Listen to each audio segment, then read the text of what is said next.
to do a war with the Houthis. Nobody voted for any of this stuff. Nobody voted for him to curtail our freedom of speech at the behest of a protected class of Jewish people called Zionists, the most powerful people in the country. God, they're a protected class. I'm not going to bury the lead. Donald Trump is trying to increase the military budget $160 billion. You realize how much money that is? You know the difference between $1 million and $1 billion? About $1 billion. So here's Steve Bannon saying, remember, Doge is going to save all this money. We're going to balance the budget. We're going to save all this money. They're getting rid of USAID and NED. But the real money is in the Pentagon. And this is what Steve Bannon had to say about it. Now, first off, they will not go across the Potomac, which they have to do. Across the Potomac means to the Pentagon. To get to the Pentagon, to start to see where cuts are going to come from and where waste, fraud, and abuse is. It just has to happen. You're not an adult in Washington, D.C. and trying to take on the people that run the Imperial Capitol if you're not prepared to do that. So if you're not prepared to go and audit the Pentagon and cut their waste, fraud, and abuse, you're not a grown-up adult and you're not real. And so that's what all this Doge was. Doge was a smokescreen to make you think they were. Guess who else is a big defense contractor? One of the biggest. Elon Musk. So he's cutting all that money, and what did they do with that money? Well, they gave it to the Pentagon. So all the money that Elon Musk just saved you, he's now sending to the Pentagon. And who gets all that money? His favorite charity, himself. He's a big defense contractor. So that's why they never went there. It was always a scam. And that's why Trump was allowed to cut all that money from USAID and from the NED, from the deep state. Why? Because they knew he was going to take it and give it right back to them. He took it from one pocket and put it in the other. So he just cut out the middleman. The middleman is USAID. They're the middleman for the deep state and the Pentagon. So now he just took out the middleman and they give it right to the Pentagon. It's like if someone stole money from me, they came to my house and they stole all my money, and the cops caught the guys and they got the money, but they didn't give the money back to me. They used the money to hire more cops. Like what? That's not what you're supposed to do with that money. So that's what they're doing with that money. They're using that money to go do more shit that nobody voted for. Yeah, by the way, Elon's not the guy in charge. There's 3 guys standing behind Trump. I bet they're in charge. Those guys, go ahead and sign it, Trump. So Trump budget proposed a $1 trillion for defense. Is that a record? That's a record. Yay! As he slashes education, foreign aid, environment, health, and public assistance. I'm for two. Other CIA things. Yeah. So one faction of the deep state took all the money from the other faction. So they didn't cut anything, is the point. They lied to you. And they did something that nobody wants. More money for the Pentagon. The Pentagon, they want it audited. They want, just like Steve Bannon said, they want cut for waste, fraud, and abuse. They can't even pass an audit. Nobody knows where the money goes. Did Elon not break his pick on that? Remember we kept saying, cross the Potomac, cross the Potomac, cross the Potomac, because you can't talk about fraud and waste and abuse seriously in this town unless you're going to go to the Pentagon. And you know what's happened since he went over there? Crickets. Because they're tough. That's it. They've done nothing. Here's Trump. Remember when he said he wanted to cut the military budget in half? Remember this? Watch this. We have the greatest military equipment in the world. We're building it.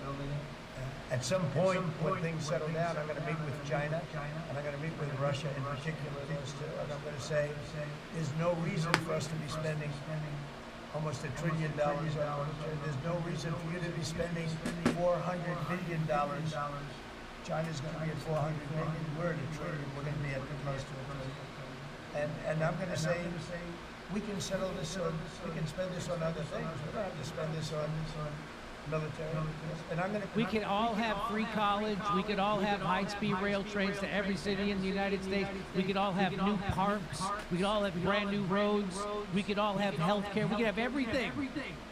But they're not going to give it to you. They're not going to give you any of that shit because Donald Trump is also controlled by the deep state. He still is. This is what this is. This is why he was allowed to cut USAID and NED in the first place, because they knew he was going to just put it right back in the Pentagon, and all this was bullshit.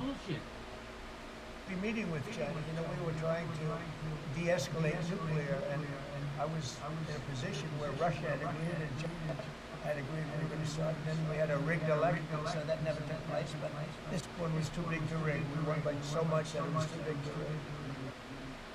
These are going to be some of the most beautiful military budgets you've ever seen.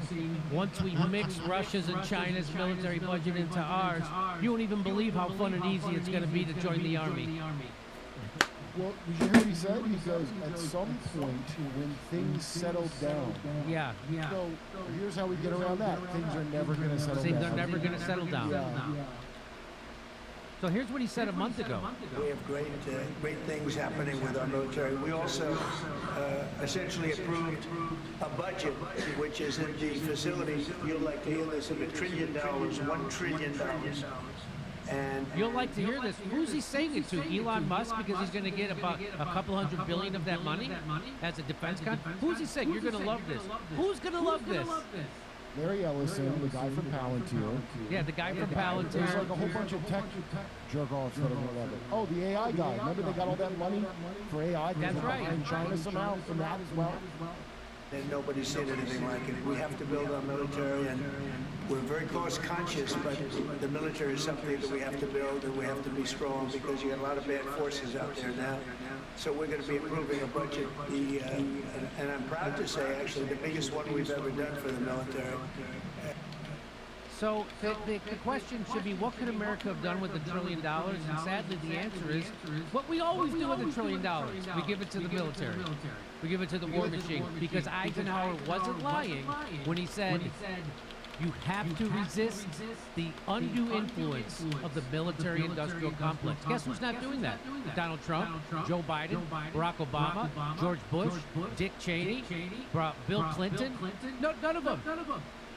None of them are resisting the Ninja Lifestyle. military-industrial complex. Ninja Lifestyle, what's up, brother? I did, my friend. What's up, man? We haven't won a war since... Yeah, my friend. Megalithic China, dude. We have I'm... not won a war, or even wrote down that we had a war. Oh, no way.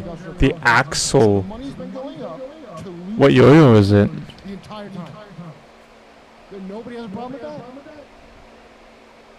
Or is it Axel? I think it's Axel. Not Not Axl Rose. There's a reconciliation bill, but Trump Oh, yeah. proposing, Yeah, you can get Magic Yo-Yo same level. Axles, I think. The guys, and they got the money, but they didn't give the money back to me. Nobody voted for this. Nobody voted for him to go to war with Iran. Nobody voted for him to give more money to What's up, brother? How are you, Nobody man? voted for him to give Hope you're good, to do a dude. war Thanks for with being the here. Houthis. Nobody voted for any What am I of this doing? stuff. Nobody voted for him to curtail our freedom of speech at the behest of a protected class of Jewish people called Zionists, the most powerful people in the country. Oh my gosh. They're I'm gonna. I haven't pre-watched. Okay, I haven't pre-watched that this video, anything on my channel, so I can't agree with. We're watching it live, so I don't know what they're gonna say. Magic Yo-Yo Axel. Oh yeah. Look at that. $1.25. There you go, my friend. $1.25. What? Someone bent it? Someone step on your yo-yo? Someone crossed the threads? I want to watch some videos, but I don't want to watch people's content on my channel because I'm going to upload it to YouTube. What's up, Ninja? Hope you're doing well, man.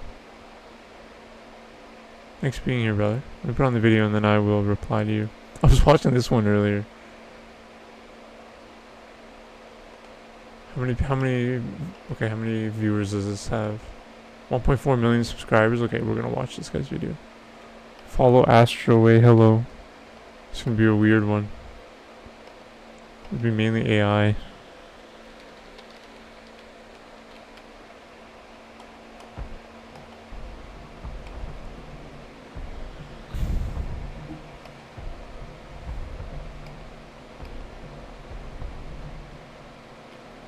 Look up that one.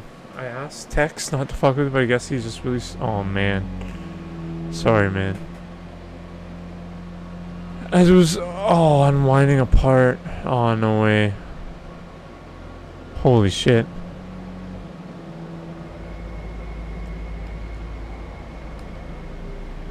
Yeah, we might have to change this video. It's kind of retarded. This is a little much. Planet Mars. Time of interest approximately 1 million years BC. I think this is the one. Oh, there's different. During Careful, the there's session, the monitor gave the subject there's several different lengths. coordinates, but didn't mention that they were Make from sure Mars. you know This method aimed what to length. minimize the chance that the subject might be influenced You know by what I mean? prior knowledge or expectations. Search your. What's your yo-yo name First brand? thing What's the the name of your monitor yo-yo? says to the subject is, all right, now. Thanks for being here, Using the man. information in the envelope I've provided, Oh, the link. exclusively focusing your attention now. Using the information in the envelope, focus on 40.89 degrees north, 9.55 degrees west. Right, what I really want to watch.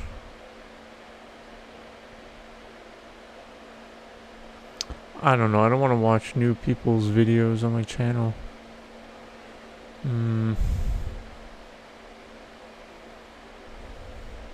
This channel just steals footage from other people.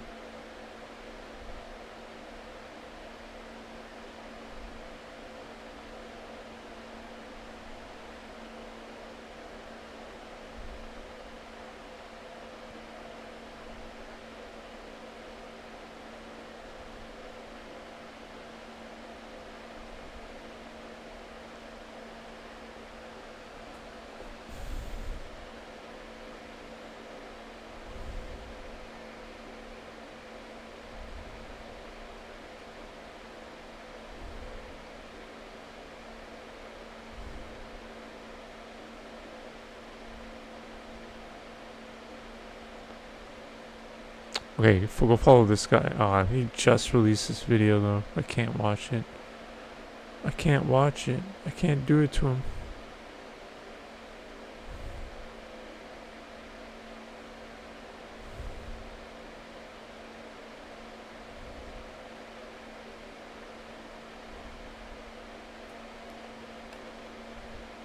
Ninja, how are you, brother?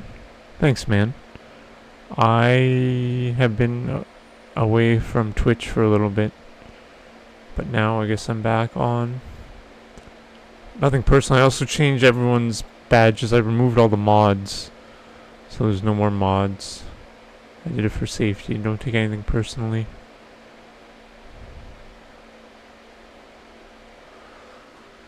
Oh my god, there's so much shit I want to watch, but I can't because then it'll be putting other people's content online.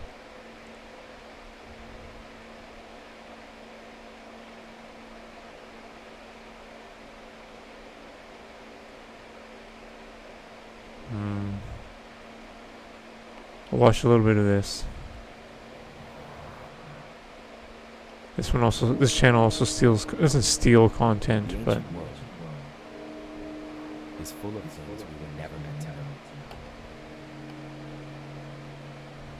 Rituals with no explanation. Languages we can read, and everyday moments lost to time. But sometimes, Uncharted Mysteries. it's a single curious detail. A forgotten invention. A custom that no longer makes sense. Tonight we're exploring some of those fragments. Real pieces of ancient history. Some famous, many overlooked.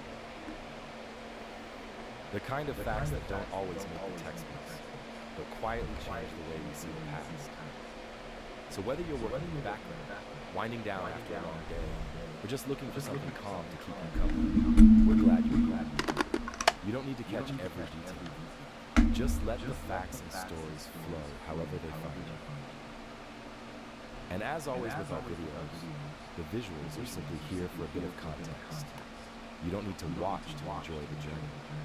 So, grab a snack, get comfortable, and settle in. Let the noise of the outside world fade, and let's begin.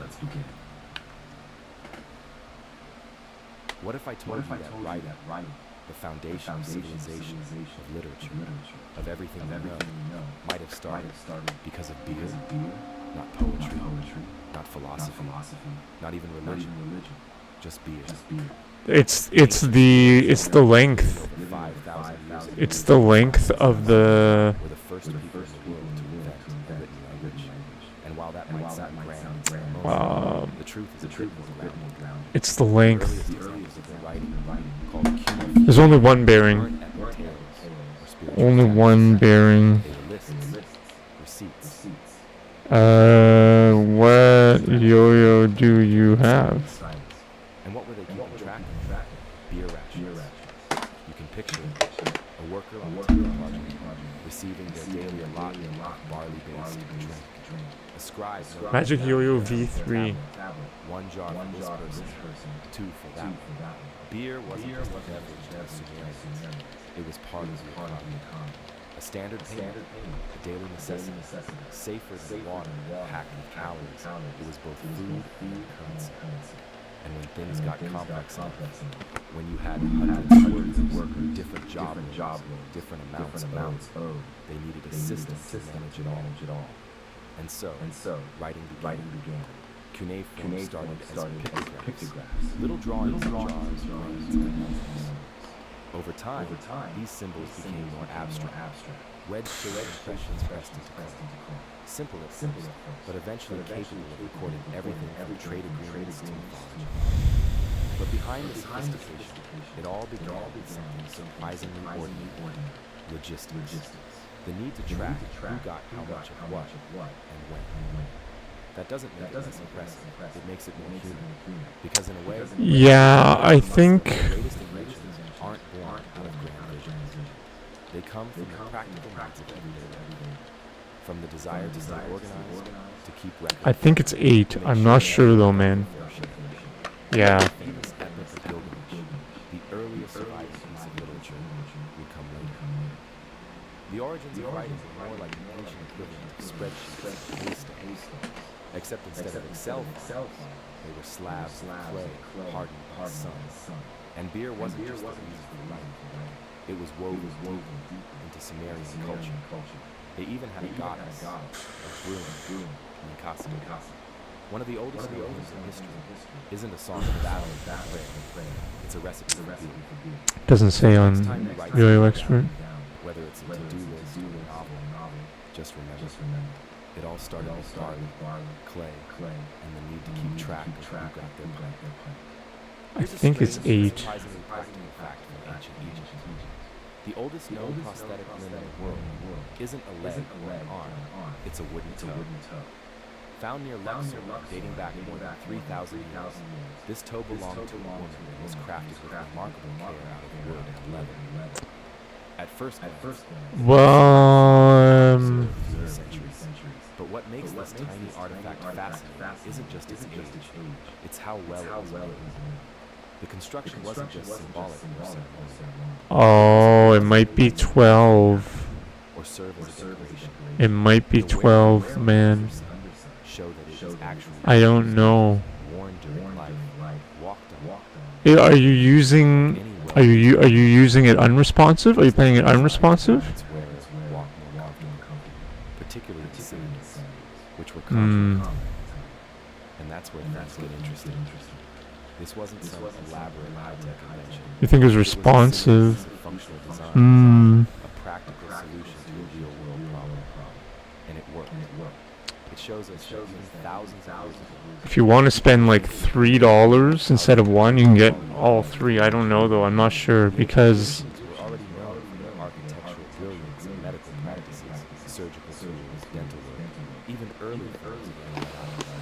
But this toe adds something more personal to the picture. It reminds us that history isn't just about grand monuments and rulers. Sometimes it's about one person trying to walk a little easier. And while this prosthetic is the oldest known, because you might need it for the bearing if you want it unresponsive. we start to see accounts You know what I mean? of lines and aesthetics, especially about soldiers who lost limbs in battle. There's even the famous capsule. Because that's what it says here. Bronze and iron aesthetic. Wait, let me copy it. Made for a Roman who likely lost his leg in combat. In medieval This is from Amazon. clever wooden prosthetic. I think it's similar to what you wrote. But none of these can put a quiet toe from Egypt. It's a small object that carries a big idea. The drive to adapt, to fix something broken, to make life just a bit easier, even with the tools of the time. And that's a kind of innovation that never really goes out of date. Here's something you probably wouldn't expect. Vending machines. Yeah, Not the kind but that's for responsive, because the responsive bearing is thinner, right?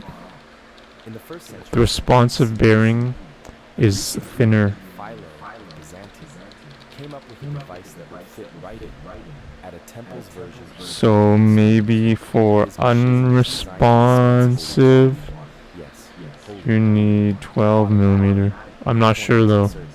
I don't know. drop in a trunk. I don't know if it's too big or not. Levers and weights. The machine would open a valve and release a measured amount of water. Once the coin tipped off the balance, the valve shut. No priest, no measuring, no hassle. Just pay, pour, and go. And while it sounds like a novelty, this wasn't just a one-off gimmick. These machines were actually used in Egyptian temples, where people came to perform rituals and make offerings. The vending machine helped regulate access to sacred water, made sure no one took too much, and probably impressed more than a few visitors along the way. It was automation with a spiritual twist. Philo wasn't some tinkerer. Are typically usually M4x8, Part of a broader tradition. but yours is V3. Who weren't afraid to experiment. His other work included mechanical birds, water pumps, and even early thoughts in steam. Long Some axle, of his ideas, later 12 millimeter. in the Islamic Golden Age and Renaissance, I don't know, my dude. I would honestly spend the $3 and get one of each, but I mean, we still love the same concept. Put in a coin. some people like the thinner axle or the shorter axle because it reduces weight, kind of. You get like better like spins, but I mean, people aren't really doing that with like. People were doing the same. I'm not hating on your yo-yo. Your yo-yo is just as good as anyone else. It's at that level, but like people aren't worrying about axle weight in a magic yo-yo, you know? And the desire for just a Amazon says 10? Sure, man. has been Sure, around brother. a lot longer than we tend to think.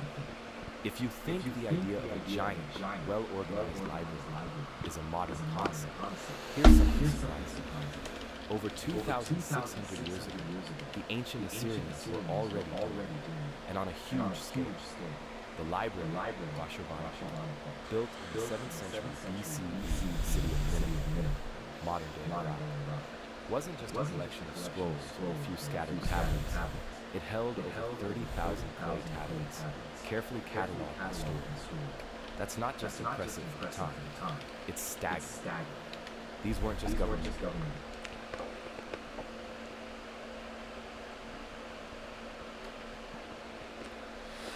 Ladies and gentlemen, welcome to the Tim Dillon Show. Thank you for being with us again. Thank you to everyone who watched the Candace Owens episode. I know that that did very well. We Candace coming on, and she's hella pregnant, as she said. She's at the top, and then it's nice to have her on.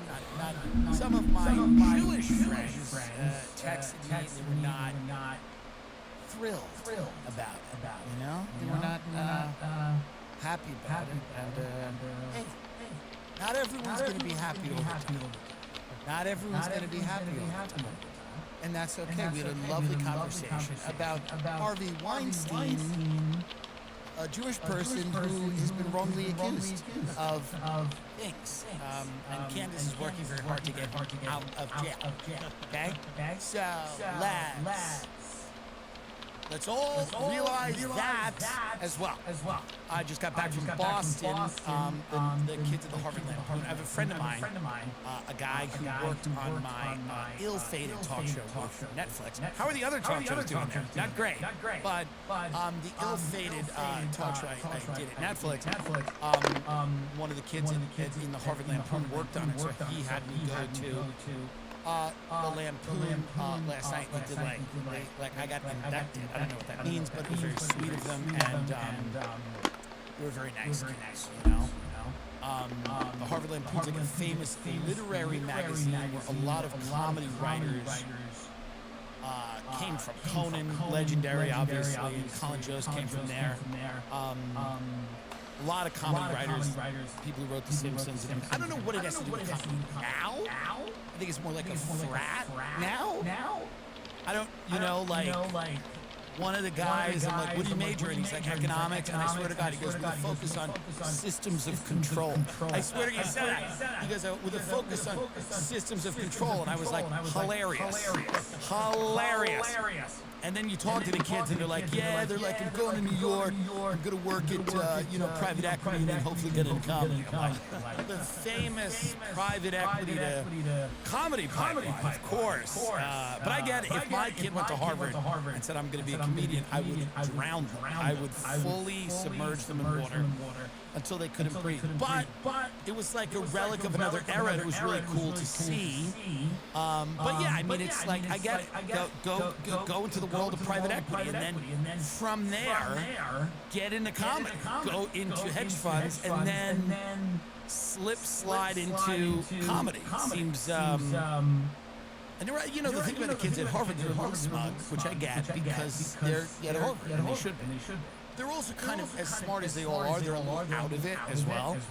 Like one of them was like, why don't you spend more time in LA? And I go, well, it's really depressing. And he goes, why?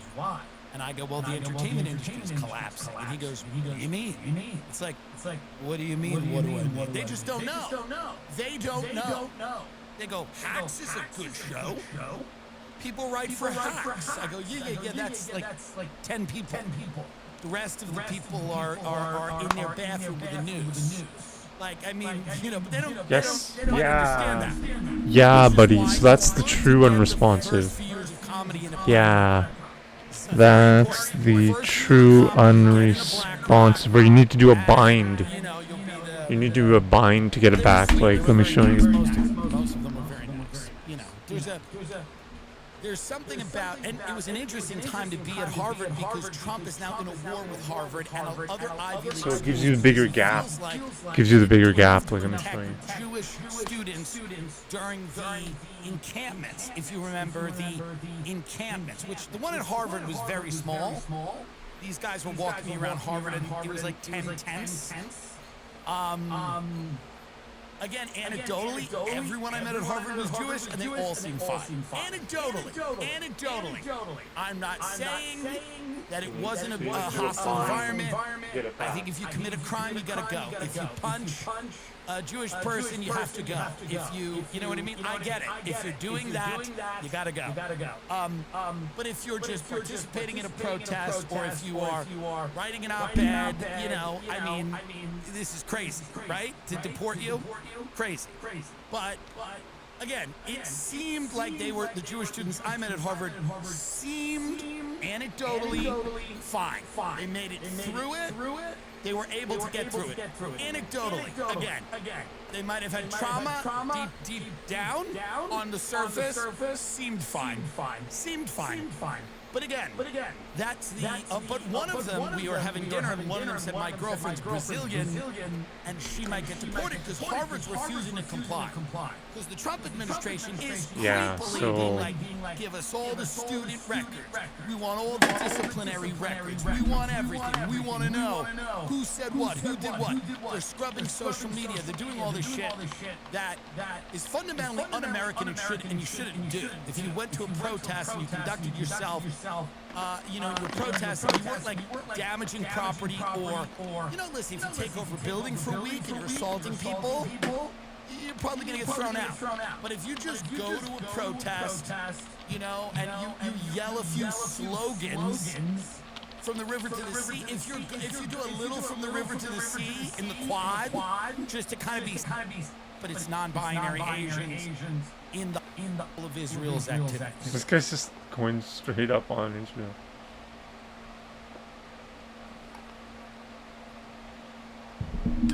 I don't know if we can watch Joe Rogan anymore on fucking... I think they take it down now. times have changed. Because it's Super Bam. Joe Rogan is owned by Super Bam. Let's watch a conspiracy. Super Bam owns Joe Rogan.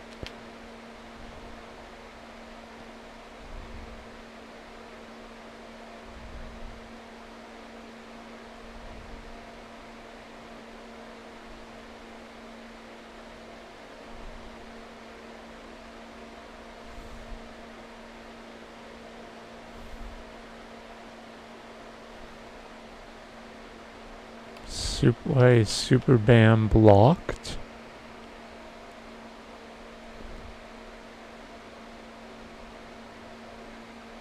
Dang, Super Bam. It's fucked.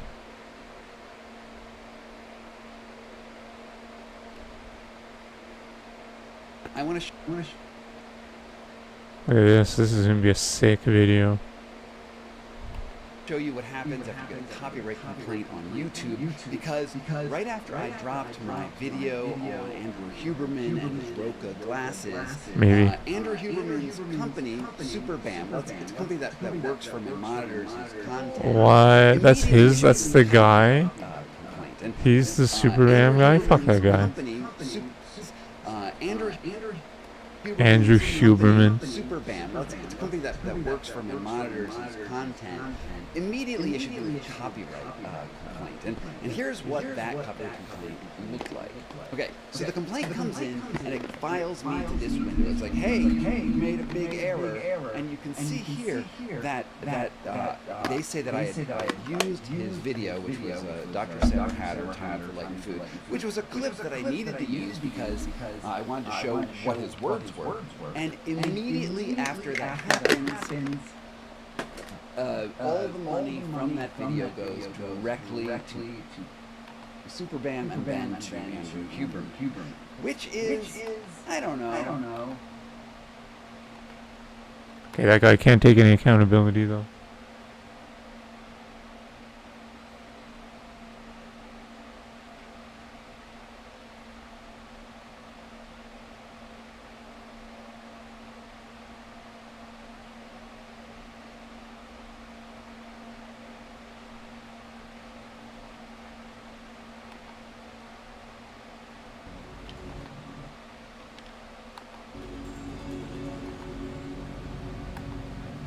History holds many secrets that we have yet to uncover.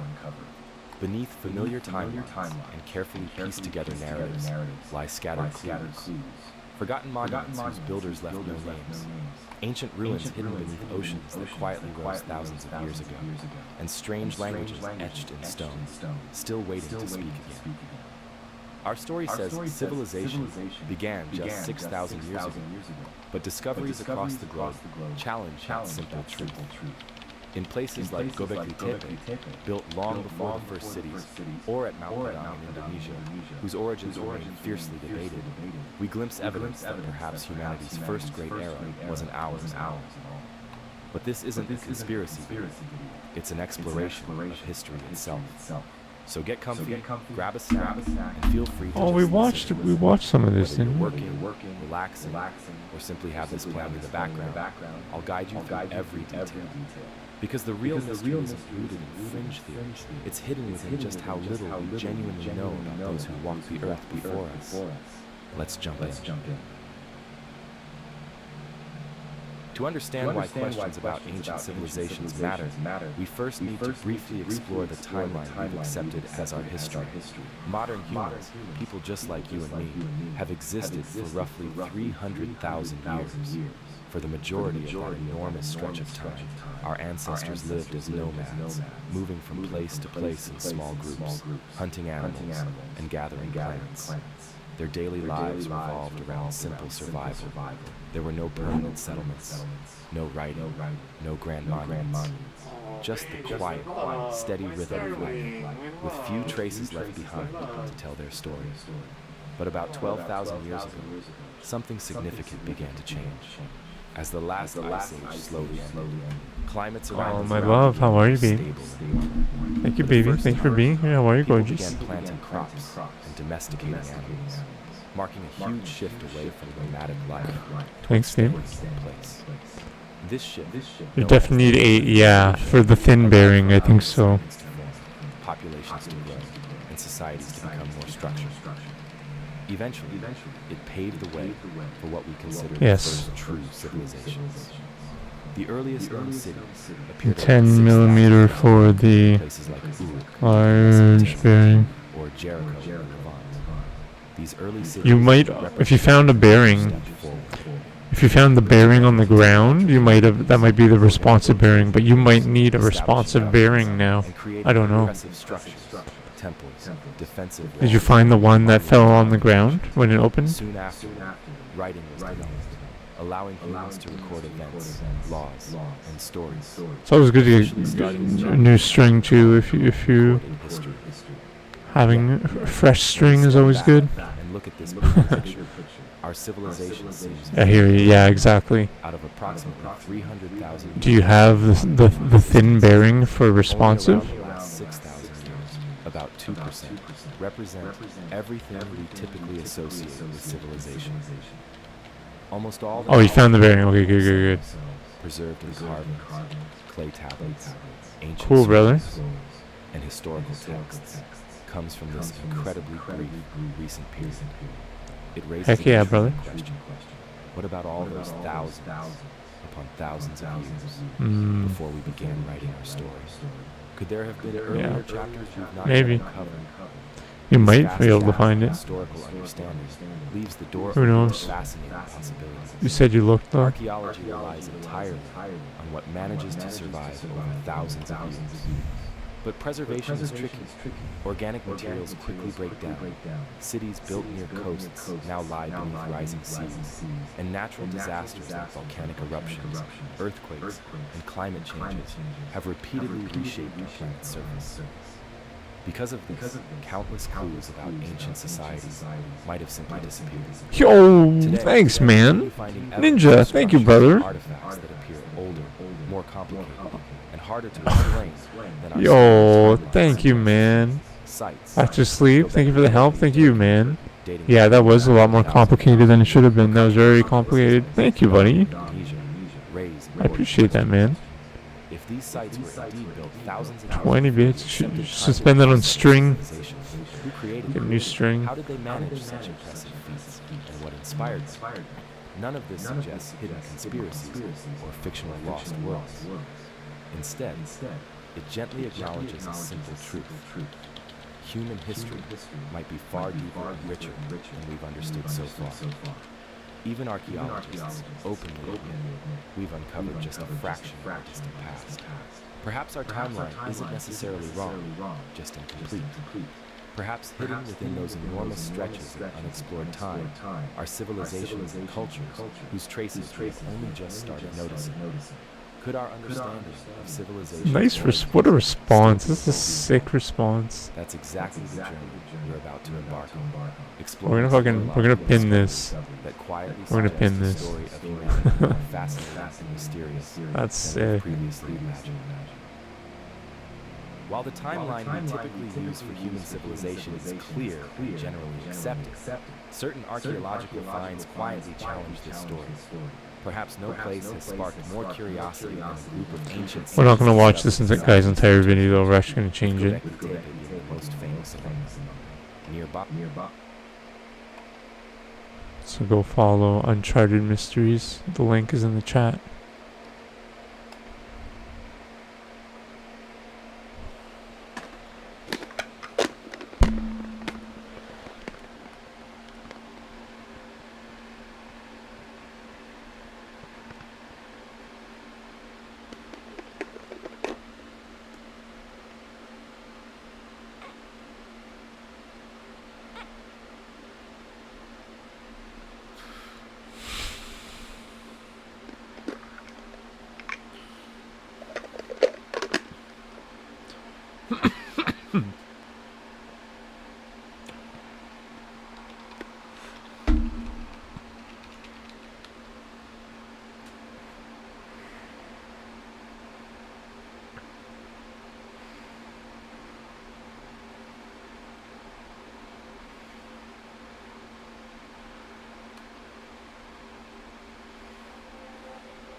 We might watch a little bit of this. Follow Brian Forster on YouTube.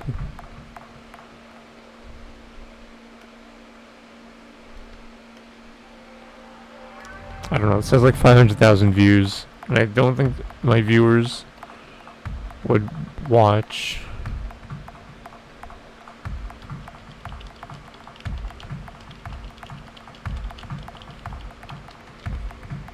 This video, like.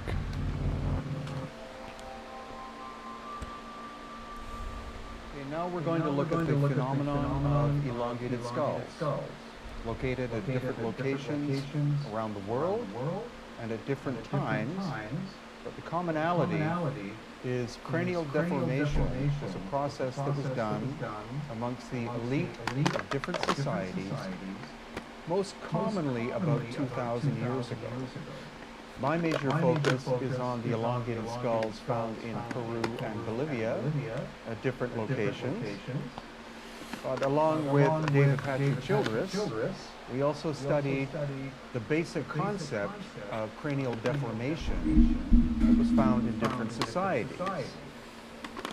And as well, we're going to look at Akhenaten, the so-called heretic pharaoh, who in his art had depictions, especially of his daughters, as having had elongated skulls. And the question is why? And the most recent work is my work about the Paracas people of the coast of Peru. And what I found out is that, yes, they did perform cranial deformation somewhere between 3,000 and 2,000 years ago. But there is a lot of evidence that the original Paracas people were born with elongated skulls. It's thanks to meeting this man, Senior Juan Navarro, of the Paracas History Museum, that I saw my first elongated skulls for the very first time.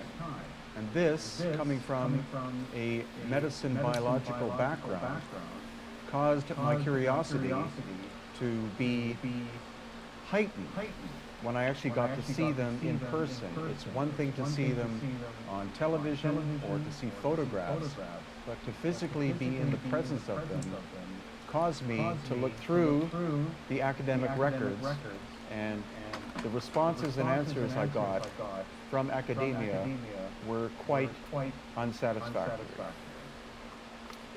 So here we have Senior Juan holding the skull of an 18 to 20-month-old Paracas baby. So notice the size of the skull, and also notice that it has cinnamon-colored hair. We found out that the cinnamon color of hair is genetic and not the result of aging or oxidation or anything like that. So that characteristic by itself makes the ancient Paracas something to be studied. And basically, I'm the only one doing it. Academics insist that all of this was the result of cranial deformation and nothing else. But you're going to see biological and medical evidence that the phenomenon is far more complex than what most academics state. So here, for example, we see the standard practices of how cranial deformation was done. In this case, it's called cradle headboarding. And this was done very soon after a child was born, again, of the nobility. And it was a way over the course of time to be able to tell the difference between someone of common heritage and someone of noble heritage. So this was done cradle headboarding by many different cultures. Here on the left-hand side, up until recently, native people of the Ucayali region of the Amazon of Peru performed cranial deformation. In the middle is a lady from the west coast of Vancouver Island, British Columbia, Canada, from the late 19th century. And on the right-hand side, people literally called the Flathead Indians. But we also see this phenomena in other parts of the world. So here we have different depictions of how cranial deformation or head binding was done, in this case by the Inca people of Peru. And once again, another form of cranial deformation or head binding. But what's curious is that the one on the left is from the Paracas culture. And that shape and size cannot be achieved by head binding. The volume of the skull is larger, and that is not something you can get through manipulation of the skull. You can't increase the volume of the skull. So in many different parts of the world, we have the mound builders of the United States, we have the megalithic builders of Europe. Elongated skulls have also been found at Stonehenge. The Andean people of South America, the Maya, the Huns of Eurasia, the Melanesians. But the question is there a commonality to all of this?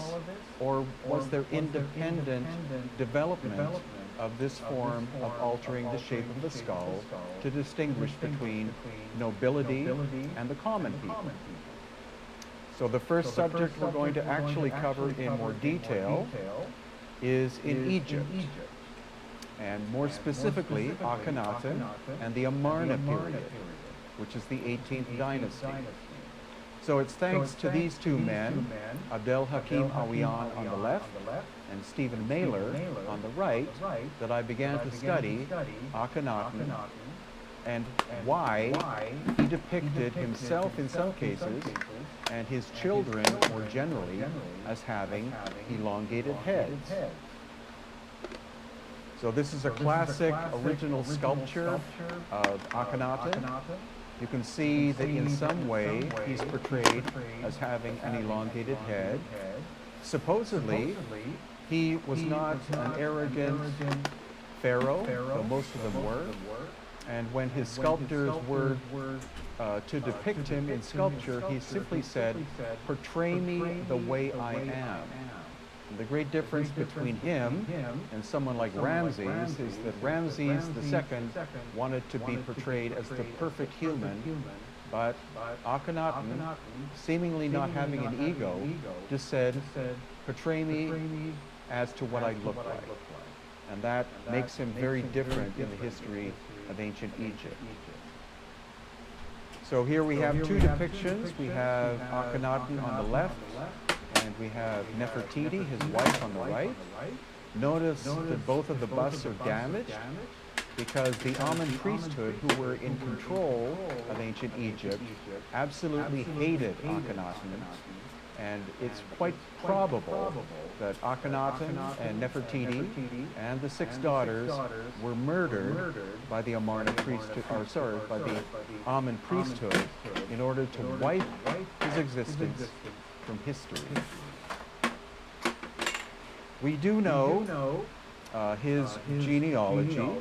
We do know that his father was Amenhotep III, and that Akhenaten was born with the name Amenhotep IV. And that probably means he who worships Amen.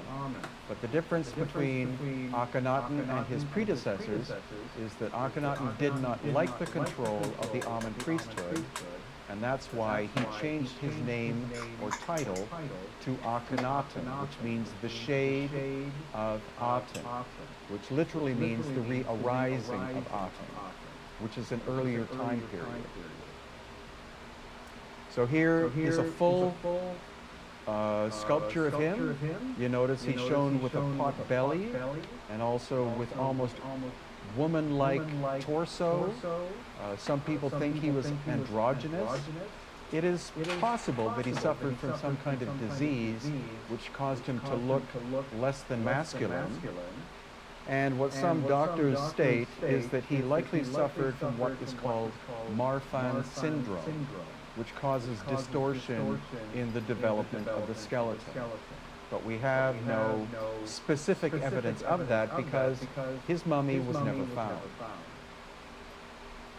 However, he was a disciple of the ancient mystery schools of Egypt, and what he knew was that prior to the time of Amen, which is more or less the dynastic period of Egypt, starting about, say, 2500 BC, up until more or less the time of Cleopatra, that there was an earlier age, and that age was called Aten, and that meant the time of full enlightenment. And so, being immersed in the mystery schools, what Akhenaten tried to do was bring back full consciousness from the time of Aten. So that's why the symbol of Aten is the sun.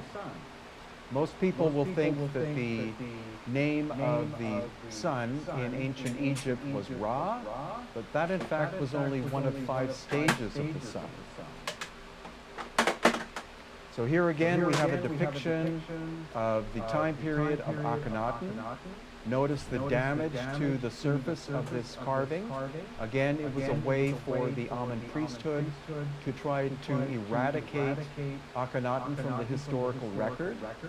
And that's why it's only somewhere in probably the 19th century that artifacts of Akhenaten were found by archaeologists. Before that, most were destroyed or found buried underground.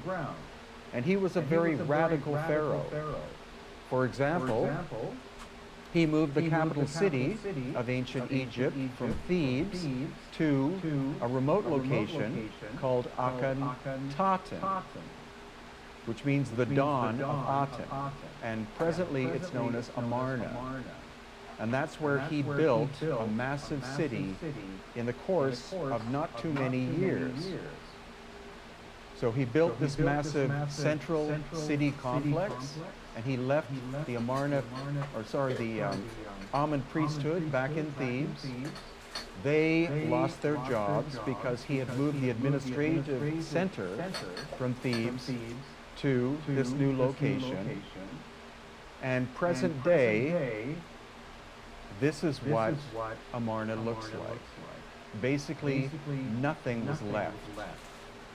The priests of the Amen period, they let him dwell in Amarna for a certain amount of time. Perfect. Ace, what's up, brother? They decided to take the power back. Yo, Omega. They wanted full administrative, religious, Yo, Omega. control of ancient Egypt.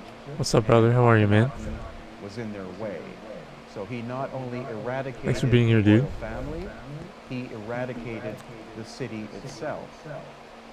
I actually was sponsored by Omega in the 2000s. In 2004, These beautiful columns, 2005, I went to Walmart's and I yo-yoed in front of like a yo-yo display, and I was promoting Hyperwarp, the Omega Hyperwarp. This is Stephen Mailer. In 2005, I got paid like $200 a day. It was pretty insane.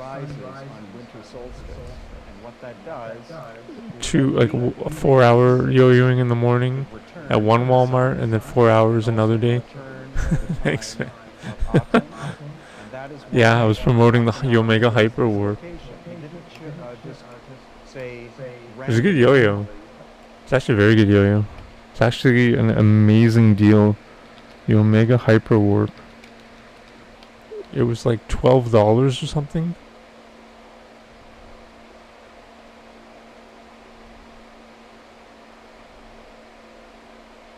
This guy came to my mall. Ooch. This guy came to my mall in the 90s. And he got me on the yo-yos.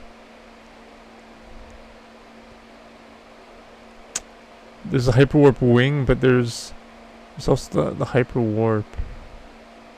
Anyways.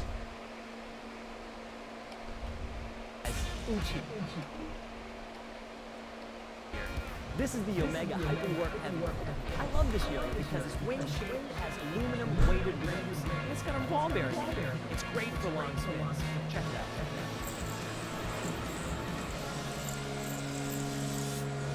The Hyperwarp Headwear. I wish the yo-yo was that good. It was not that good. What's up, Ace? Hope you're doing well. Oh, man. Omega Hyper War 2005. Like a museum of yo-yo history. That's the one. That's the one. That's the one I promoted.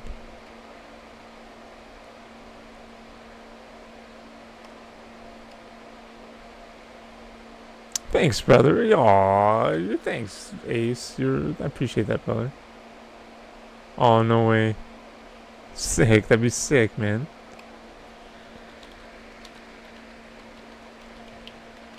I gave you a yo-yo? What yo-yo did I give you? Did I give you, Oh, I think I know what I gave you. Did I give you a, Okay, I'll show you. Did I give you one of these? Next odd wood flip? Yeah, buddy. Yeah, Kappa. Did I give you one of these? A Skyva? This thing's amazing. Oh, dude, this yo-yo's like, yeah, insanely good. This is like mimics. This yo-yo costs like $15 or something. It's plastic, but you can do everything on it. I'm gonna do some tricks now just to show you what's possible with the yo-yo, but like I'm not doing it so that you can, anyways, so you can see what I'm doing.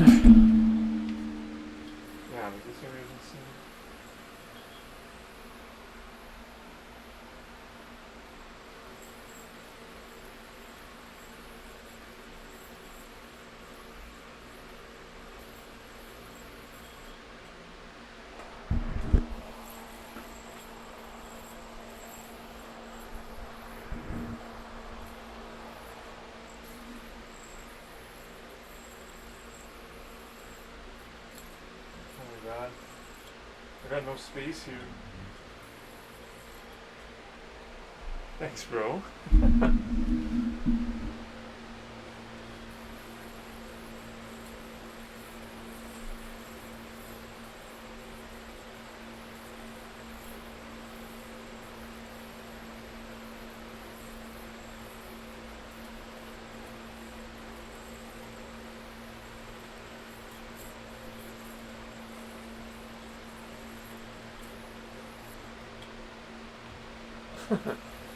Thanks, man.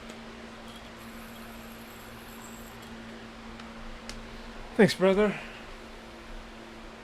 I appreciate that, man. How you doing, man? Just playing with my toys. Chilling, work from home. Oh, you work from home. That's sick, dude. Thanks for tuning in, man. How are you doing, Ace? How is the spring weather treating you?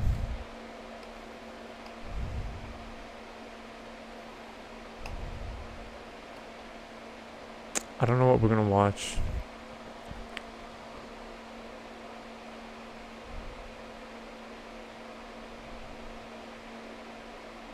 I'm trying to not watch other people's content now on my channel because I'm uploading everything to YouTube now.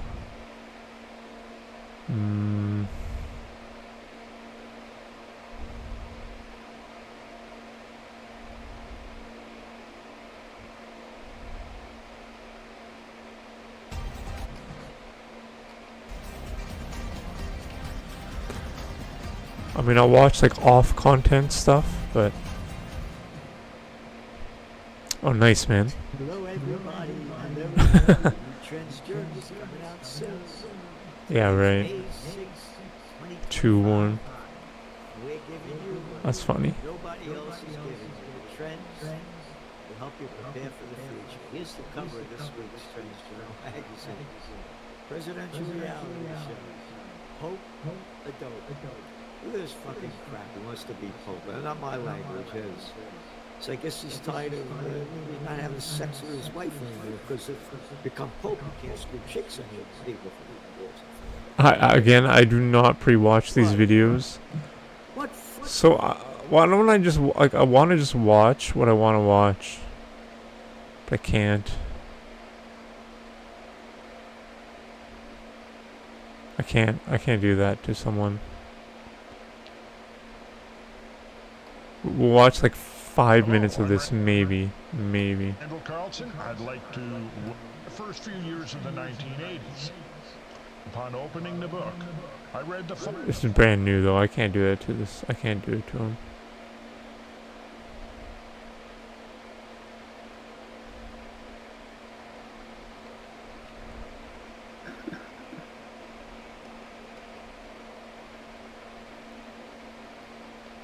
Okay, everybody, here we go. It's me. I apologize. Usually I have these ready to go for you like 45 minutes prior, but I've been working on something. Oh my god. Okay, let me show you. We'll show you a video. Oh, will we? What the fuck's it called?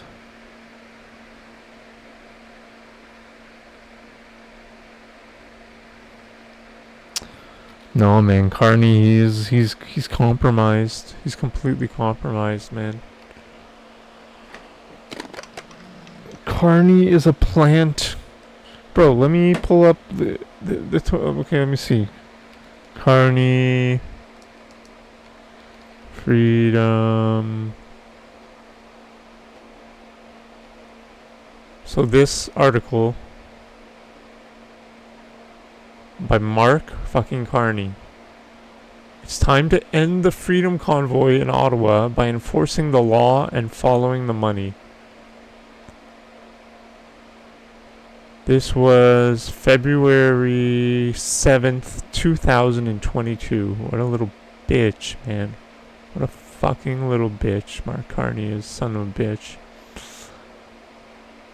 Mark Carney is an Ottawa resident and a little bitch. And former governor, Bank of Canada, Bank of England. In our capital city, many people have been terrorized for more than a week. Like, what a dude. Like, that's like, dude, this fucking article is a fucking salt mine. Let me tell you, my friend. Let me paste this shit. Bro, it's over, dude. This article is ridiculous. Why did it... Let me paste the proper archive. Dude.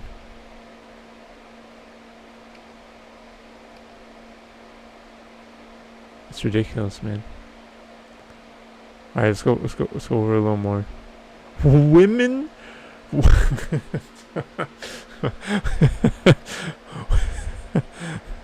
It's too much, dude. Like, it's too much. Women fleeing abuse have been harassed. Like, what is this guy even talking about? Like, what specific situation to which is he referring? Now the elderly. We have women. Now we have the elderly. Have been too afraid to venture outside their homes for food, for groceries. Bro. Fucking guy, man. Son of a fucking bitch. And it's like, that's what I mean. He's like, I think he believes his own bullshit, man. I think he believes it. Like, unless he's like totally deep state. LOL, yo, for real, man. Like this is crazy. This is some like sadistic shit. Like, ridiculous. Oh, now families. Oh, I'm guessing children. What's the next one? I guess maybe children is involved in the word families. What's the next group? Minorities? Maybe Indian, like Native Americans. Let's see. Families have been deprived of sleep. Barrage of 100 decibel noise. Control over the city down. Oh, the homeless. The homeless. That was the next group. The homeless. Sorry, man. Sorry for sounding arrogant. I just really fucking hate this guy, bro. Dude. Can be forgiven if they thought this would never happen, bro. Dude. I haven't even read this shit. Like, it's just too much. It's too much. Like, it's like it's AI. It's ridiculous.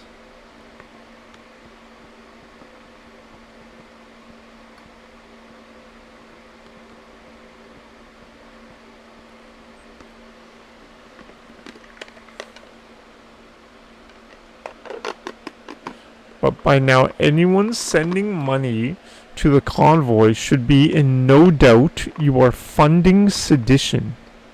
This guy's our new prime minister. Like, we're fucked. We're fucked. We're fucked.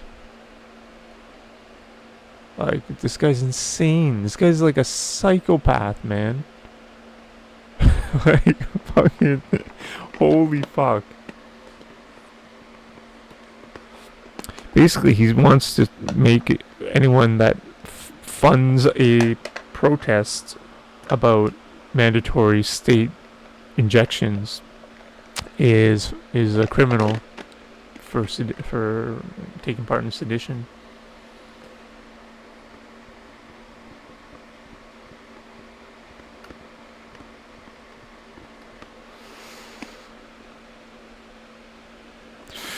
The gaslighting, bro. I know from experience that crises don't end by themselves. Bro, you can't spin your way out of failure, dude. They're the ones that implemented the injection mandate.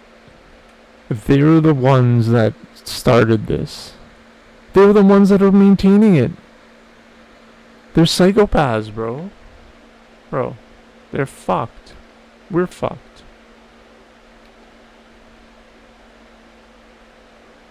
That's my opinion. So I mean, I wasn't paying attention to the election. Like, it's too heartbreaking, man. Canadians are so fucking stupid, man. They're just so fucking dumb.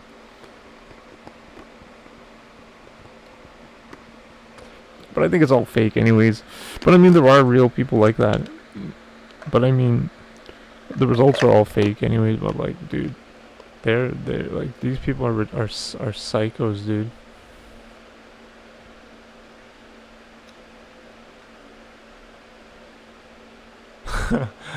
At the trucker protests, the political hard right is co-opting Christianity. These people are fucked, man. With the trucker convoy, the Ottawa police deliver a master class on how not to handle a protest. Yes. Yes, this is correct.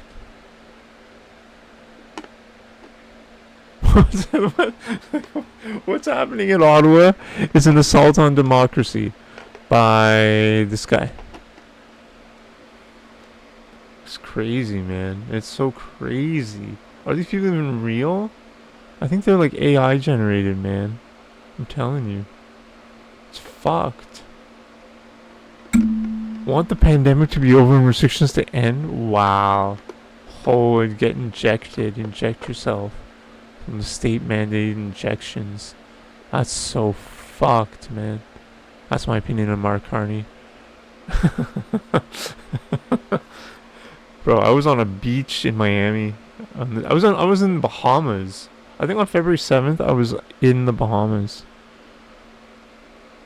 Not having to fucking fight with these fucking bitch ass hoes, man.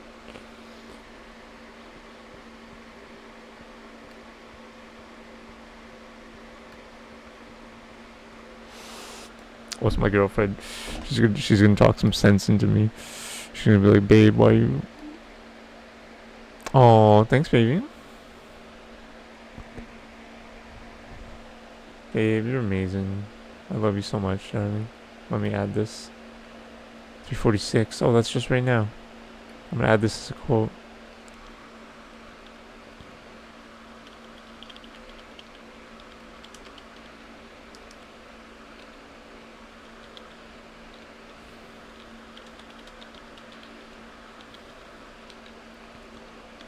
I love it, babe. Quote number 315. Wow.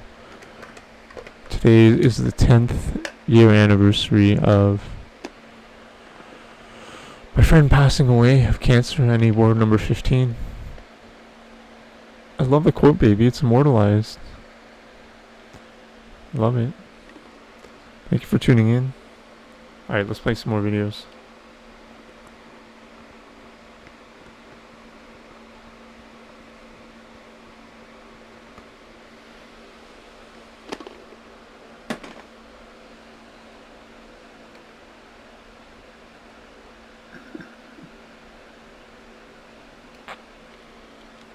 Okay, everybody, here we go. It's me. I apologize. Usually I have these ready to go for you like 45 minutes prior, but I've been working on something. It's done here for you guys. I'm gonna blow the lid off of it. I have a whole new mission. My whole new mission is to expose everything to the best of my ability. And again, don't take my word for anything. You guys, thank you. Hippie Josh Temple. Love you, bro. Anyway, listen, so post-market wrap-up, here we go, May 5th, 2025. Let me just go over the market. I don't have any printouts for you again. I'm running late here. So, market finished lower today, nothing major, lower nonetheless, okay, whatever. It's a freak show. It makes no sense. Valuations in the stratosphere, multiples expansion cycle that really still hasn't ended on the back of easy money, the promise of another $1.32 trillion just poof. Created out of nothing, a war costing a new war costing us hundreds of billions of dollars, destroying the purchasing power of the country. We're being brought to our knees, people. You all know this, and it's just epic. So stock market today again a little bit lower. Gold and silver very strong performers today. Crude oil getting destroyed. But again, there's a few things going on here with crude oil. For those of you that trade crude oil, you probably know that OPEC is going to be increasing production. Okay, but what's really hitting crude, has been hitting crude now for many weeks, is the collapse in demand, and a lot of this is shipping, trucking. They're getting destroyed. The flow of goods around the world here, the United States is now under direct attack via the tariffs and everything else. This is not a mechanism of negotiation. It's a mechanism of destruction for you, for me. It's a tax on all of us here. Scarcity, resources. Sound familiar to you? I've only been talking about this for like a million freaking years here. Right, Freaky Loretta? Gluerino. I like that. So that's the story with that. Bitcoin, crypto is under a little bit of pressure. But look, man, we see what's happening. We know what's happening. There's a lot of talk right now about this potential gold revaluation by President Trump. You remember this was floated out several months ago? And then the gold may or may not be there, but you saw how fast Elon and Trump rushed over to go see if the gold was there. It doesn't matter if the gold is there or not. We're really building up to something huge, and that is this $42 lie, the Bitcoin gold deception which is the reason why I am late here, or was late. But I got you here, I got you back as always, and we're gonna cover this. We're gonna cover this this whole Milken conference. You heard about this thing? It's incredible. I did a whole breakdown. Put that out in my newsletter earlier today for all of you. Anyway, so you know, I don't even know where to begin. You know what? Let's save the best for last here. That's this $42. Thank you, brother. Thank you for being here, man. I have been MIA in most people's chats. I've been MIA, missing in most people's chats, but I'll be back. I'll come back. Thanks, brother. Hope you're doing well, man. How he's going to sell you a brand deception, not sold a brand deception. Ready? I'm going to show you. I don't want you to stick around for that one, because I really want to hear you. So anyway, listen, this is in your inbox right now, and I want to tell you, I want to expose this for what it is. So Lions, they are laughing at our Facebook, and you know something? We're laughing back. We're laughing back. So, you know, our illustrious Treasury Secretary, he's taking on his own role here. So, Bessing Milken Conference, Trump will make America more appealing for investors like you. How many of you are even aware of what this actually is? If you, again, subscribe to my newsletter from earlier today, you've been well versed in this. I'm going to break this down for you.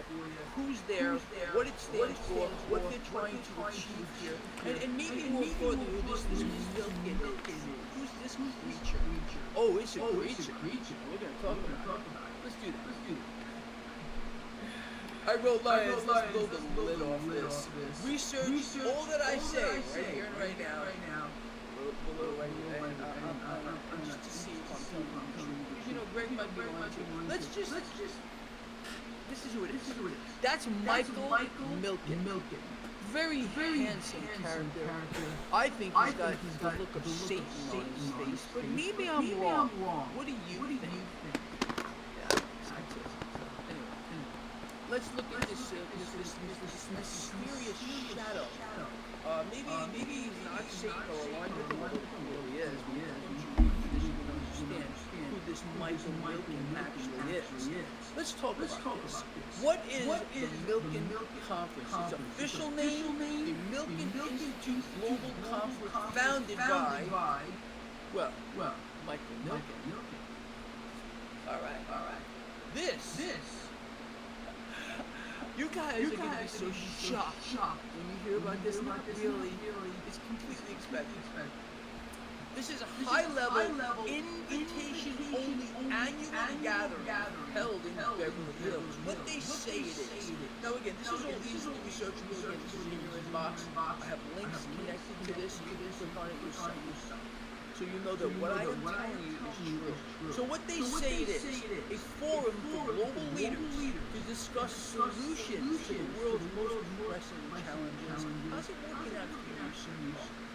This goes on every health, finance, technology, policy, and of course philanthropy.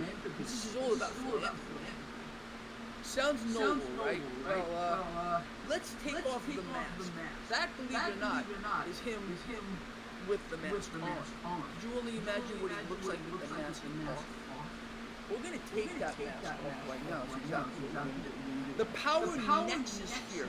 CEOs of Fortune 500 companies, Wall Street titans, central bankers, heads of global investment firms, BlackRock, Carlyle, etc., U.S. politicians, former presidents, former ministers and economic advisors, health czars, the CDC, WHO, Big Pharma, media moguls, sometimes even celebrities to polish the image. Look this up for yourself, people. Okay, don't take my word for it. The real backstory of this guy here, he's a character and a half. You're gonna love this. Michael Milken's shadow. Here we go. Michael Milken was dubbed the junk bond king in the 80s. He's the pioneer of the junk bond market. Billions. This guy became a Wall Street legend. And he was. Until he wasn't. His downfall. Are you ready? Show it to you. Indicted on 98 counts of racketeering and securities fraud. Sentenced to 10 years in prison. Served only 2. Banned from securities trading for life. Then he reemerged as a philanthropist.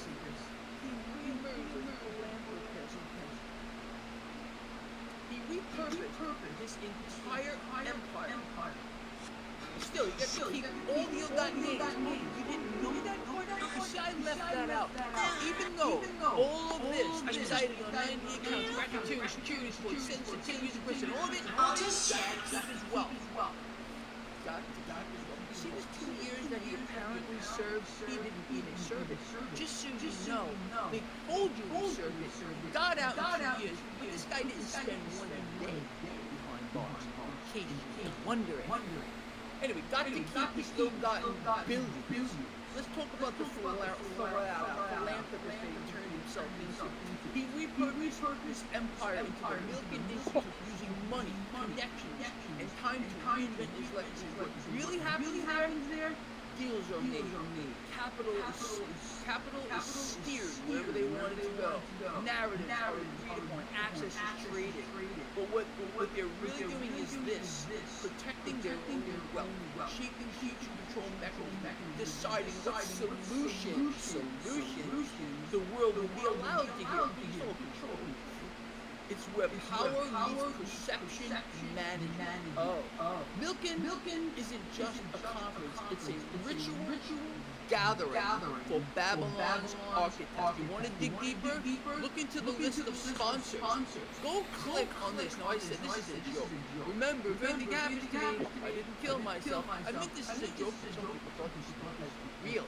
Craig thinks he's so big that people are gonna want to kill him. This is a joke, guys and girls. All right, and if I happen to disappear, whatever. But I'm just saying, look, I provided a link for you. You can see who's sponsoring this. Your mind will blow.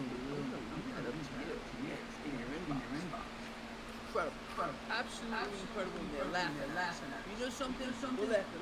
Now I want to cover this because it's getting some attention, and that's good.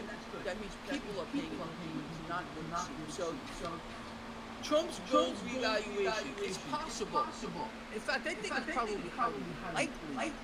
But we got to talk about India. Thank you. I appreciate all of you. So, lines. The Trump administration is exploring gold revaluation to fund Bitcoin purchases. Remember there was some talk about this, let's sell gold, let's buy Bitcoin. Remember that whole thing several months back? Okay, well, now it's kind of being rewritten a little bit, and it's very, very interesting how this may actually play out. Now, this is not new. I'm just reading you what I wrote. Trump administration exploring gold revaluation of Bitcoin purchases. This is not new. The Department of the Treasury quote, U.S. government-owned gold reserve at values at blah, blah, blah, blah. Statute sets it at $42.22 per fine troy ounce of gold. Make that up. Okay. Trump was toying with revaluing gold revaluing it to its current spot price, around 3,000, 3,100, whatever spot price is around, and using the difference. Good job. Before, but I want to say it publicly, the debunking of the debunking by Frank Dibble. I mean, you really nailed him on so many of those things that he was dishonest about, and it just I wish we knew in real time. Sorry. I'm sorry. De-dunking, not debunking. Yes, Dean Richards. Dean Richards, thank you. The thing with Flynn, it was actually funny, the moment that I knew that he was lying about the science.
Hey, my name is Chris Brennan. You're listening to the Astrology Podcast.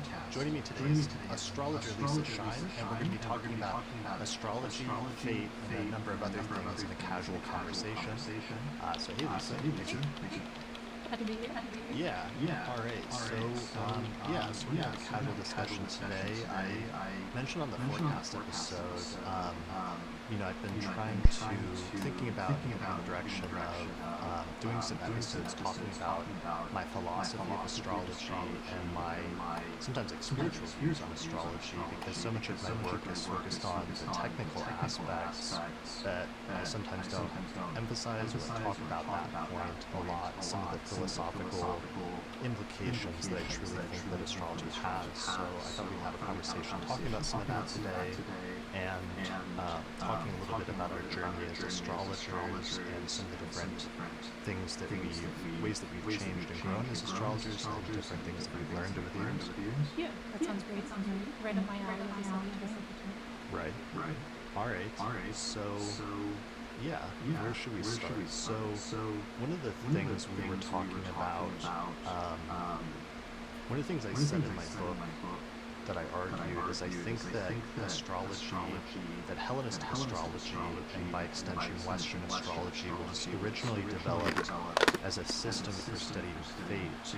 And part of what that means is that they discovered that you could cast a chart for the birth of an individual and look at the alignment of the cosmos at that moment, and the alignment of the cosmos would actually say something about the future and the quality of a person's life. And just with that basic premise, it has a lot of philosophical implications, because it means that there's some part of our life at least that might be predetermined from birth, and that's one of the most important implications about astrology, is that if astrology is true, and it can say things about the future, and especially about your own future, then it means there's some level of fate and predetermination, and even by extension, I would argue providence or something like that exists in the world, which is huge if that's true, and that's actually philosophically and almost spiritually or religiously some of the biggest implications for astrology that it actually demonstrates that I think are important from a philosophical standpoint. Yeah, I mean, astrology working at all just inherently means that, right? And then you're just discussing like what is the extent. But astrology working at all, birth charts working at all, omens working at all, it means there's some sort of correlation that's there. And yeah, especially when you get into things like charts showing things that happened before you were born, for instance, makes it clear that to whatever extent there's some sort of extent that things are fated, things are kind of already set in motion, is maybe a good way to put it. Yeah. Because fate has a lot of baggage, sometimes as a word, but really it's just like things are set in motion. Yeah, the Stoics, and that's one of the like when I got into Hellenistic astrology and I first started promoting astrology, I was promoting it as like ancient astrology, was promoting it as a package, not just a technical construct, which included like whole sign houses, zodiacal releasing, time lord techniques, and all these technical innovations that were lost, that we were recovering from modern astrology. But I was also recovering some of the ancient philosophy, and a lot of that had to do with Stoicism and their views on fate. But it didn't go over like super well at the 2009-2010 time frame to both try to revive technical construct and sort of like selling that to modern astrology, with things like full sign houses, but also to try to I don't know, like promote a viewpoint that things are more fated or predetermined to happen than we might initially expect, or than we're used to thinking of, was also a bit much. So I kind of like backed off on that, and I haven't talked about that as much over the past decade. But that's something I'd like to talk about more. But one of the Stoic view, one of their basic principles is that there's no action or event that occurs in the present that doesn't have some sort of preceding action that led up to it and that informed it in some way, that there isn't just like a spontaneous action doesn't really exist in the same way that we might think that it does, because there's this web, or there's this matrix of prior causes that we're all in the middle of, and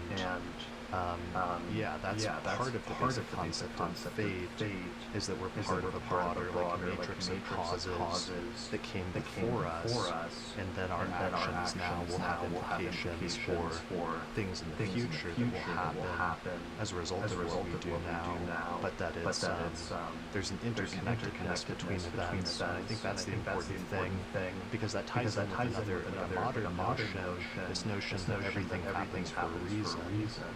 And behind that we have ideas of like purpose and destiny and meaningfulness, which can be very positive concepts, but those are also faith-oriented concepts. Right. Yeah. I thought that it's like people love to hate on the word fate, but they adore destiny, and they're really the same thing. Just one has more positive connotations, or has implications that your future that is fated is positive, and that you want to go rather than the opposite. Which really our lives are a mix of all of their mix of things that we like and we don't like, or we prefer and we don't prefer, but you can't really have one without the other. So yeah, it's interesting what you're saying about the all of the interconnectedness. There's Buddhist ideas that are past and present that are very much as well.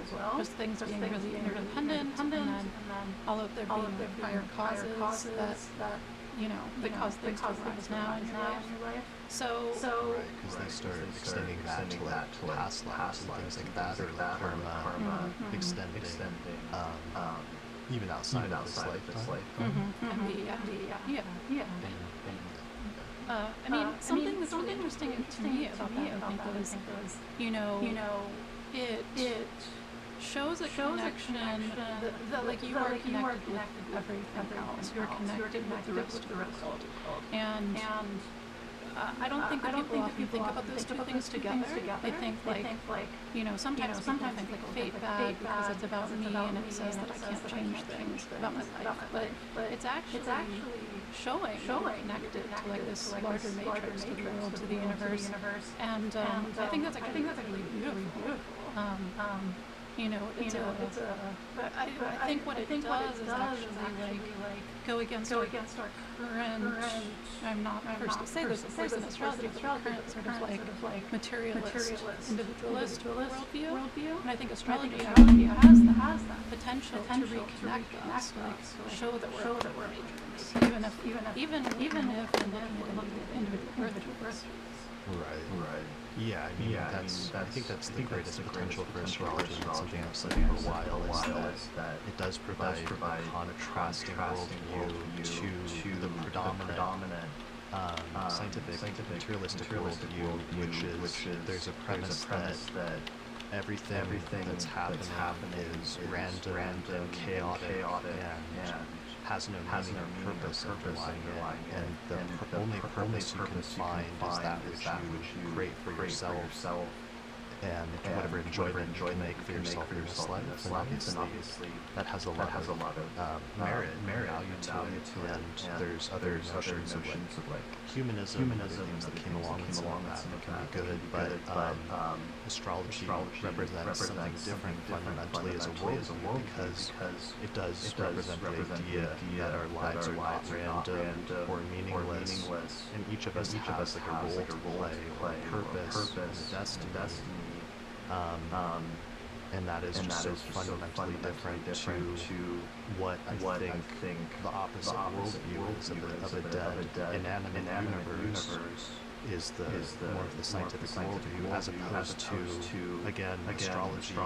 I think in more of a Stoic conceptualization of fate, part of the notion is that the universe itself is animate and is alive and is sentient, and that part of that sentience is fate. Like fate partially is the rational ordering principle which orders events that happen in the world in accordance with some sort of in an ancient context, like a divine plan or purpose of some sort. For sure.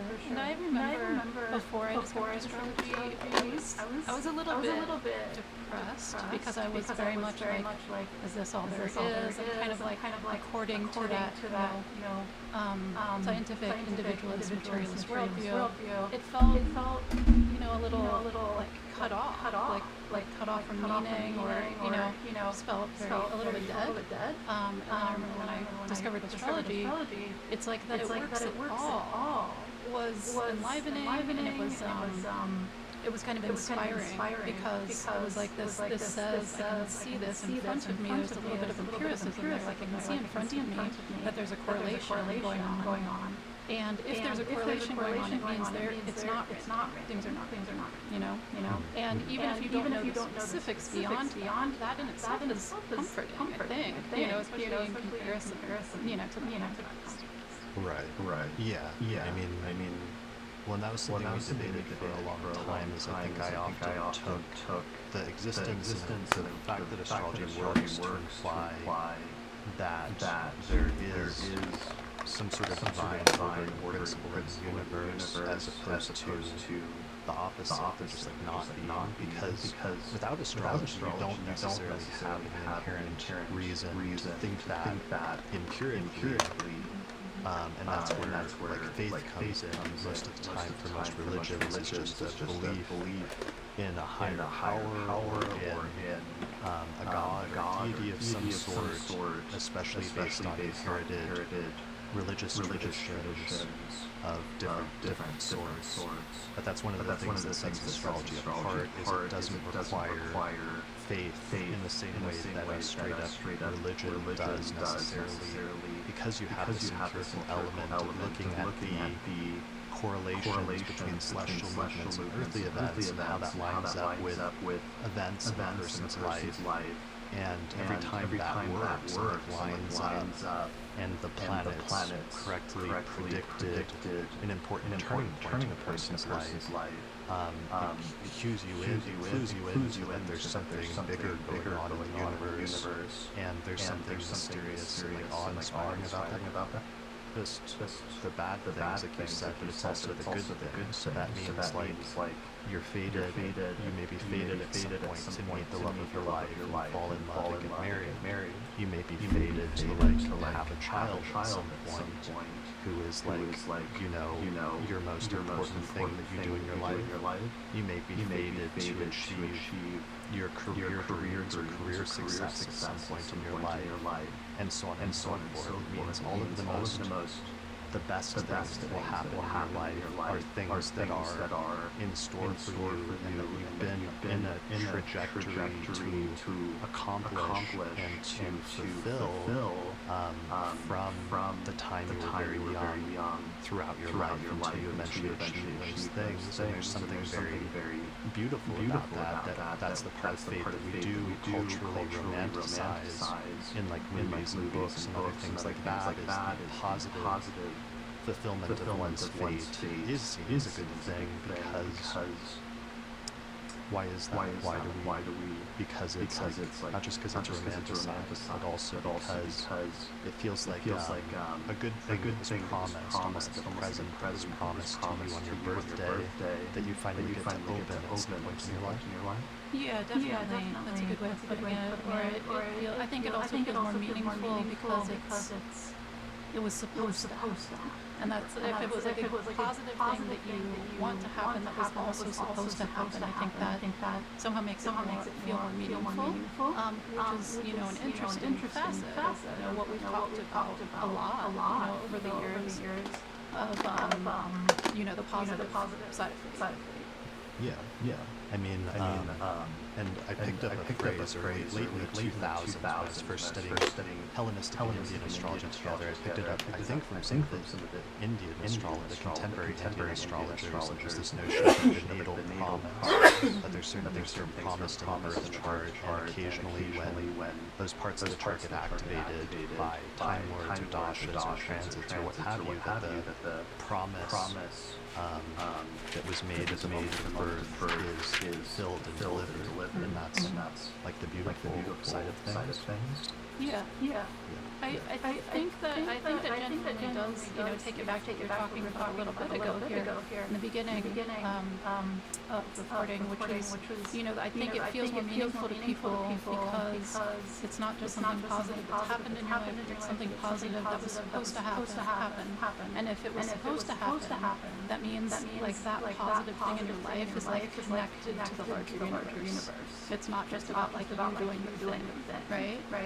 And that's why it feels more meaningful. It's like because this is kind of like from a one high, or this is from the workings of the universe meant that this was supposed to happen, and it's a good thing. Right. Well, and sometimes, because also a lot of those things are not just things that are given to us that befall us, but it's a confluence between our actions and our choices and our desires, and then our external circumstances and the reality that we find ourselves in. And that's the other part about it that's beautiful, is that it doesn't necessarily have to represent something that's just passively given to you, but sometimes it does represent achieving a goal or a dream that one has, especially from earlier in life, and finding that you were meant to accomplish that thing in this lifetime, that wasn't just a dream, but that it's something that you're able to manifest and bring into reality. But despite the fact that there's a large part of your will that went into that, or even your free will that went into bringing that about, that there's this other element of your fate or your circumstances that also were such that allowed for your aspirations and your actions to actually be successful. Because most actions, it's not just a matter of like wanting something, it's also in a matter oftentimes of being in the right place at the right time. And sometimes you can be the right person, or you can be doing the right thing, but the timing can be off, and then that means that you can't accomplish that thing. But that's where fate's really important, because fate sometimes is the confluence of events that sometimes enables or allows you to achieve what you seek to accomplish. Definitely, and that's the part that really caused me to be much less weirded out over time about the idea of things being more fated astrologically and so forth, because it took me a minute to get my mind wrapped around the fact that fate could encompass your own volitional desires, your own actions, and not just things passively happening, not just the external, right? Because at first, it's easy to have this preconception that, if you think things are just fated, then like, it doesn't mean it doesn't matter anything you do anymore, that sort of thing. And it still matters, and it's like you're not outside that matrix, you are part of that matrix.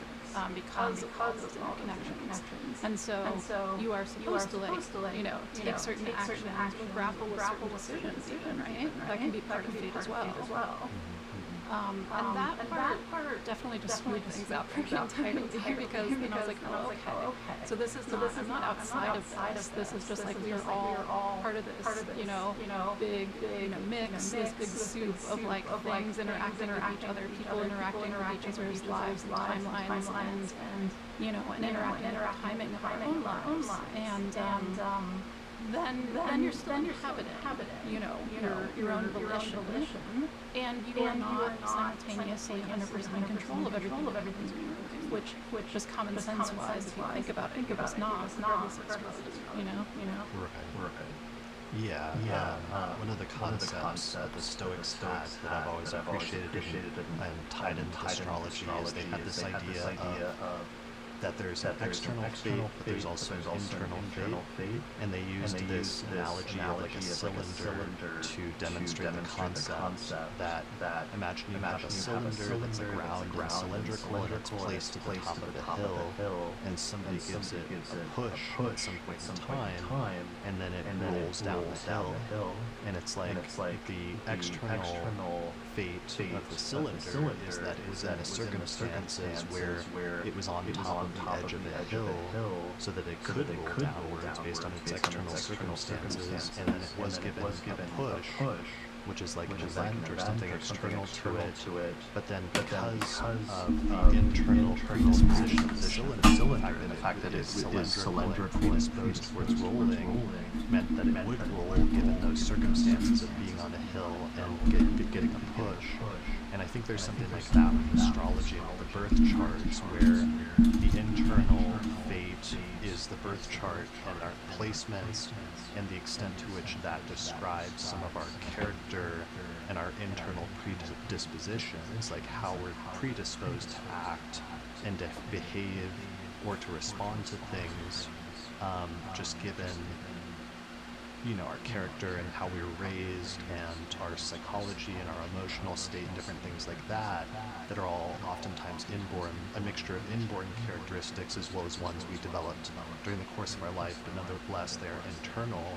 But then you have like the transits, for example, that occur sometimes, and that's when you have an external event sometimes that occurs and can like push you in a certain direction, but then based on your own internal predispositions, you'll react to that external stimulus and perhaps roll down the hill, whether that's like a good thing or a bad thing. Like, you know, some people's fate could be to be, let's say internal fate could be to be courageous or heroic, and so it's like if they came across like a crash or something on the highway and they have that external circumstance, but then they like jump into action and they like pull somebody from a burning car or something like that, because that's their predisposition, versus you know, some other more negative event, like let's say if you had a predisposition to be timid or scared or to run away from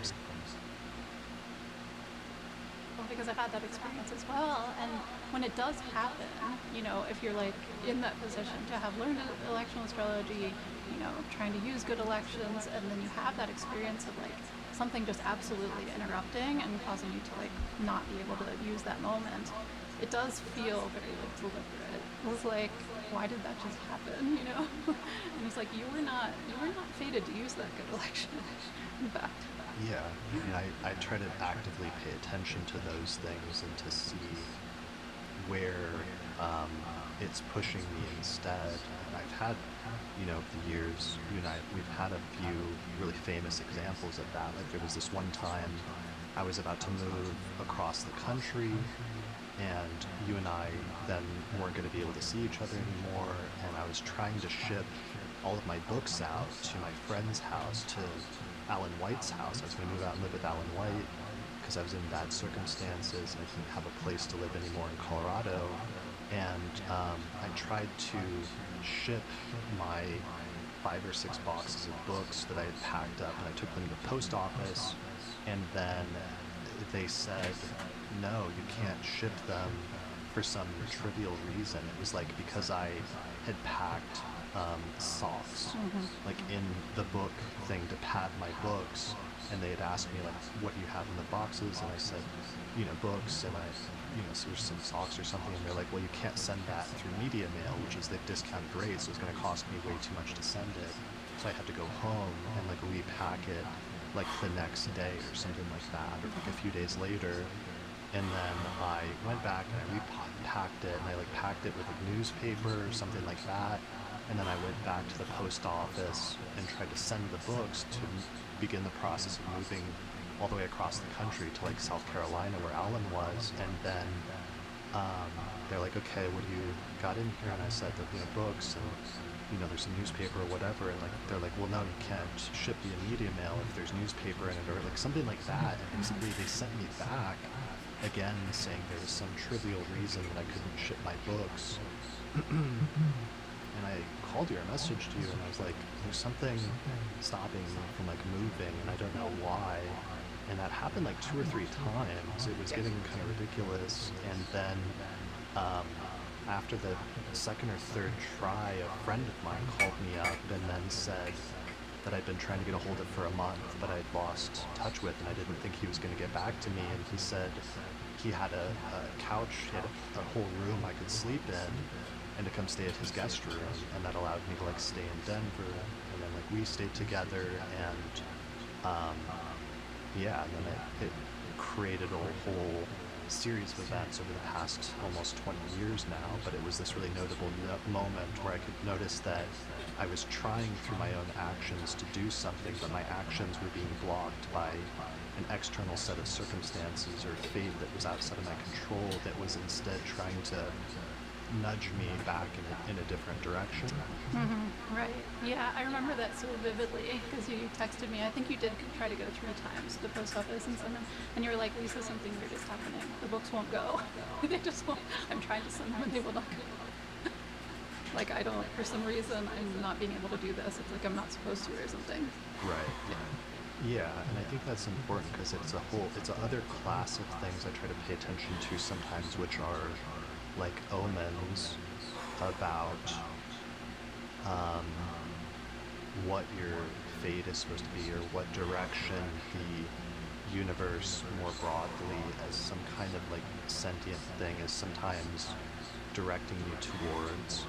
And sometimes it's like it's either nudging, sometimes it's like pushing you. Like sometimes you get a huge push because that's the other set of circumstances, is sometimes you'll have an irrevocable, sometimes negative event that will change your life, and it will close certain doors for you, but which can be very hard in that time, but then in the long span of time you'll realize that it opened like other doors for you, or it pushed you in a direction you wouldn't have gone otherwise, like you know, the death of somebody close to you or something like that. But I try to pay attention to those things because I think sometimes it can clue you into, and also because it can be frustrating in the moment, and you can get upset and lament that that's happening sometimes. If, for example, that instance, I had those 3 times where I lugged all these books down there to send them and it was being sent back. It was like a very frustrating thing that I could have like freaked out about, but instead I started thinking like, why is this happening and what is this pushing me towards? And then the path became clear like not long after that. Yeah, I've had a number of moments like that. I mean, even even what led up to that was me moving back to Denver in the first place, how I met you, because I lost my sister, and I never would have moved back to Denver at that time if I didn't. And then I ended up meeting you, and then that ties in a whole other thing, which is like my secondary progressions. I have my Venus and Jupiter in 2 adjacent signs. Like Venus is in early Sagittarius or mid-Sagittarius, and Jupiter's in early Capricorn in my natal chart. So they're almost like 20, 30 degrees away. They're almost a full sign away. But then at that time in 2007 and 2008, like Venus by secondary progression met up with Jupiter and conjoined it at that time, and that'll only happen like once in my life, and it just happened to happen at that time when we got together, and then we became like the love of my life at that secondary progressed conjunction, and that was just incredibly striking. And then so that brings up like several other things, but also one of the other things is just sometimes there's techniques showing you when those one-time events will happen. So yeah, there's a lot there. Yeah, definitely. Yeah, so and that's an example of like, you know, fate potentially being good, and also things that are mapped out from the time of birth, you know, like that particular planetary coinciding by secondary progression is only going to happen once, and you can say exactly when it's going to happen in your life, right after you're born. Right, because it's just in secondary progressions, it was like the Venus-Jupiter conjunction that happened how old was it when we met, like 23 days after I was born, there was a Venus-Jupiter conjunction in the sky. So that was in like late November of 1984, since I was born on November 1st. And then that Venus-Jupiter conjunction that I experienced when I was only 23 days old, like was itself foreshadowing this one I experienced when I was 23. So there's that. I was also starting like a 20-year zodiac releasing from Eros chapter at that point, which is supposed to be the most positive period for me for relationships. And that's something that Valens mentions, is he mentions there's like many different timing techniques, but that it's like they're all different paths sometimes to getting to the same place, so that techniques are not always necessarily mutually exclusive, but sometimes you'll have multiple techniques that will line up that are pointing you and telling you something important is happening at that moment, for better or worse. And those are when some of the most important events happen, when you have a confluence of like multiple techniques lining up in a person's chart. Absolutely. Yeah. And I want to go back to something you were saying about the books not going and about, you know, the frustration in the moment, but maybe it's nudging you in a different direction, and like paying attention to that instead of only dwelling in the frustration. I think that's an important facet as well of, you know, whether fate is, you know, only conceptualized as, you know, negative versus positive, is like the idea of, you know, sort of endless free will is that we ourselves know as individuals what exactly should happen in our life for the best, you know? And like every decision that we make, that we should definitely get that fulfilled. And that's kind of an example, you know, the one that you gave about like, you know, yes, there can be moments of decision making and you think that you know what you're trying to use your free will for, right? And what you think would be best for you to happen. But maybe you don't actually know the full picture. You know, you don't have an omniscient view of the entire world, of the, you know, of your own future, of your own different future potential paths, and what would be better or worse for you. You know, you just know what you think that you want in that moment. Right. Yeah. And sometimes what you think you want isn't what either you would want if you could see the full picture from a bird's eye view, or sometimes what you think you want in the moment isn't the thing that's best for you, or it's not the thing that leads you to where you're supposed to be at some point. Exactly. So I think that's a really great example of that kind of thing, of how, you know, just to complicate the idea of, you know, free will only being good, you know, it implies that we always know at any given moment what is best for us, in fact, with our limited capability of seeing the entire universe and future. Right.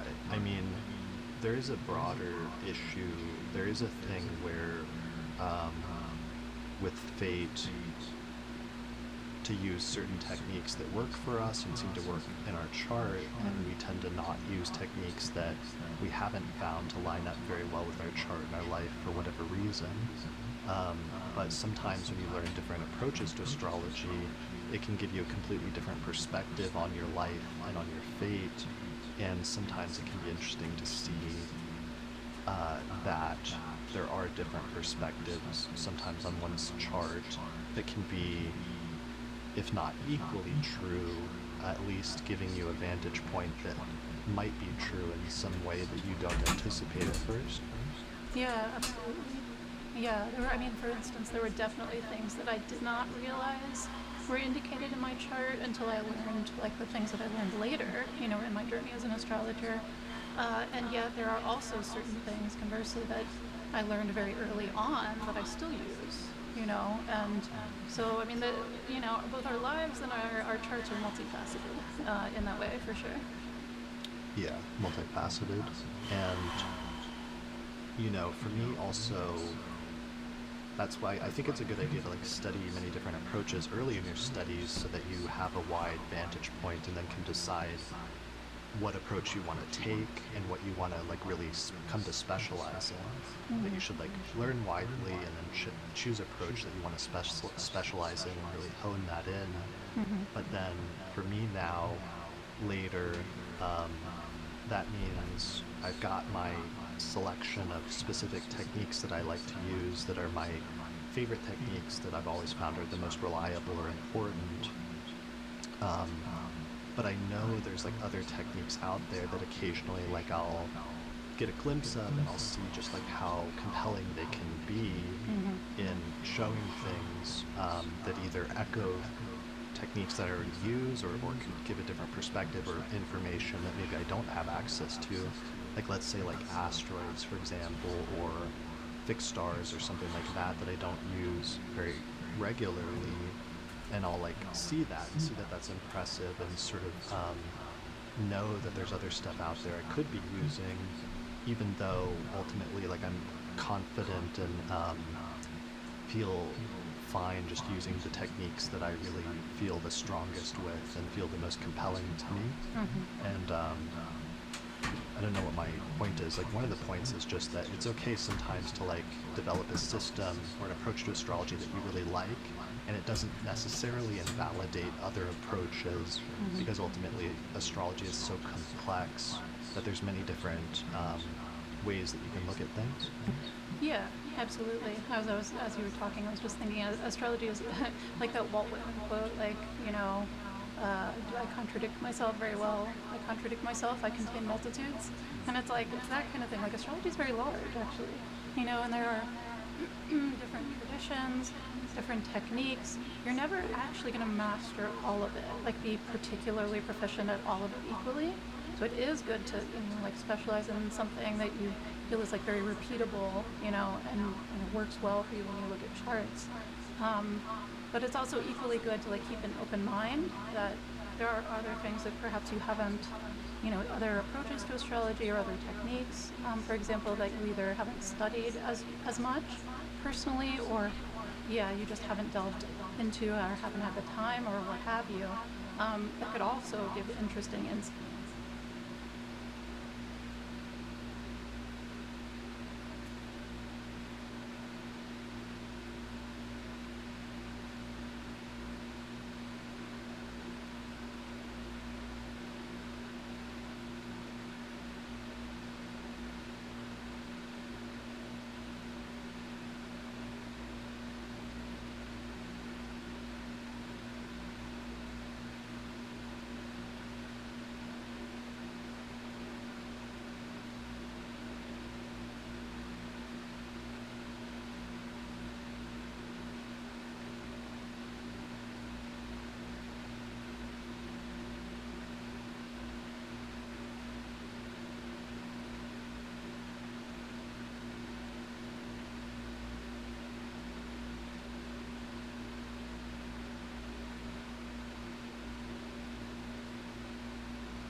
All kind of connections. So people were having a lot of troubles, of course, everyone. We even kind of made a mistake last weekend.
Imagine this.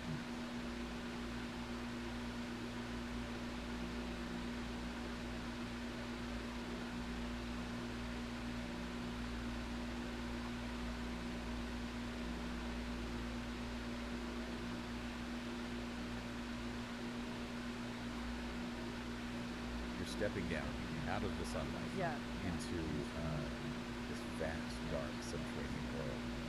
Huge stone boxes just sitting there in silence under this fluorescent, frozen in time. Quite a picture. Yeah. So today we're doing a deep dive into the Serapeum of Support. It's a place that, well, it really grabs your curiosity about ancient Egypt. Might even make you want to pack.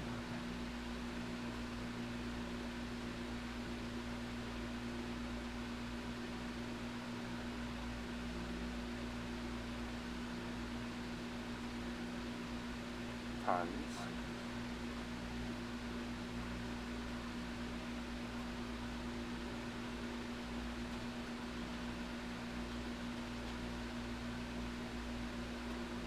Located in a system of two tunnels. One of the tunnels has several niches, as you can see. There's actually one of the smaller boxes. And you can see that there are some hieroglyphics carved on.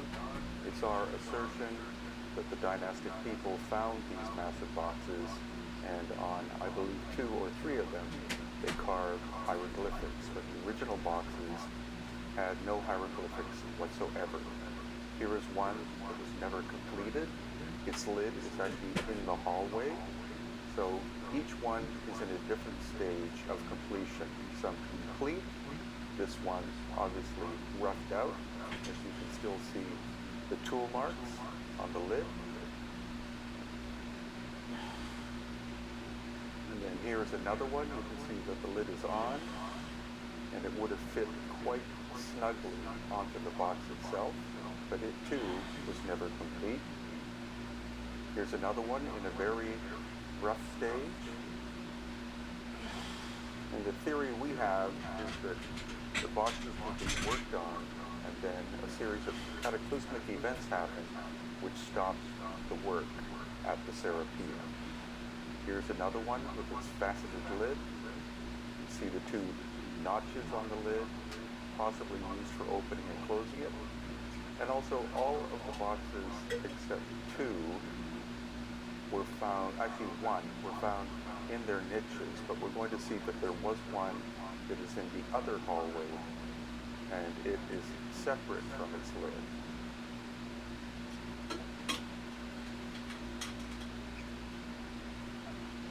So here's an empty niche into which possibly the one in the other hallway would eventually have been put, but it never made it.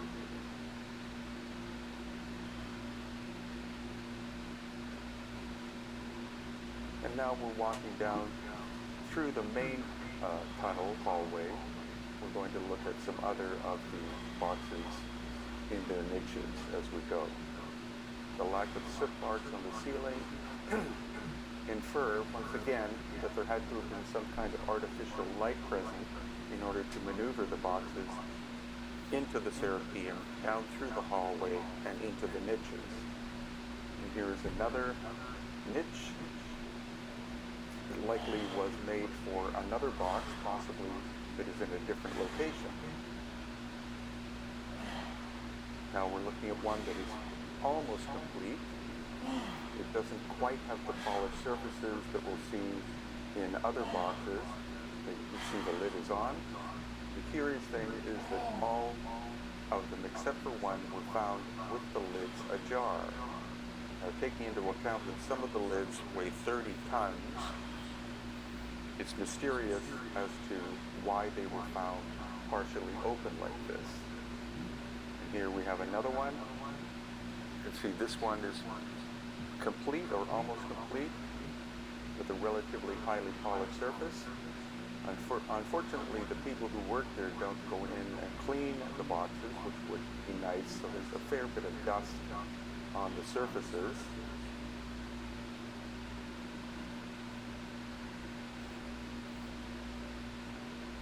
And then another one.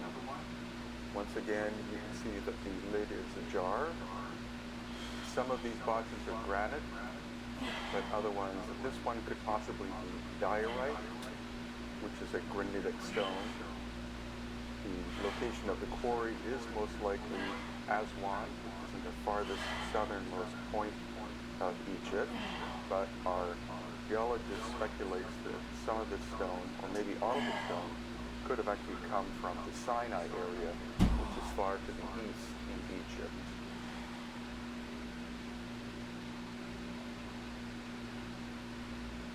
And now another one of the boxes. Again, you can see that the lid is ajar, and the surface is quite polished in this case.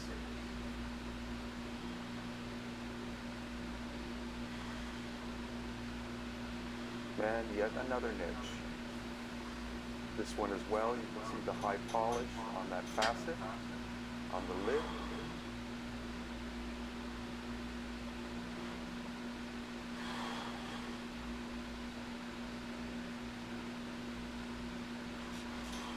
And yet another one. Most of them were either complete or almost complete, but as you saw, others were relatively roughed out. So the Serapeum was never completed.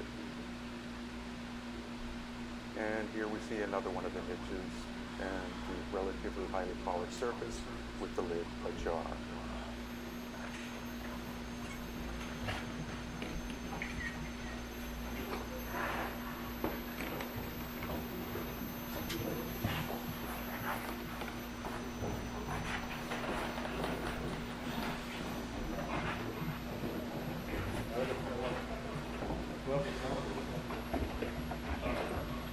Go ahead.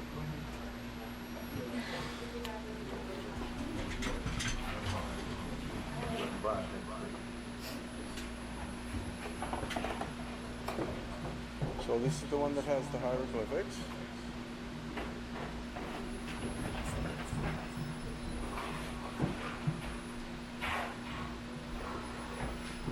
You see the mirror finish of the lid.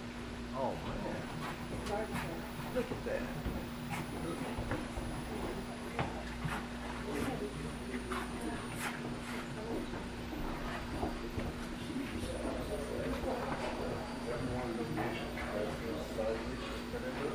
Only this one. Yeah.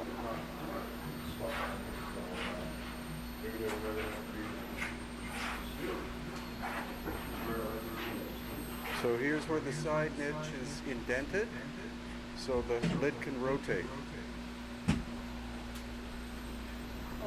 But that's why you have to look at all of them, because they're all in different stages of completion.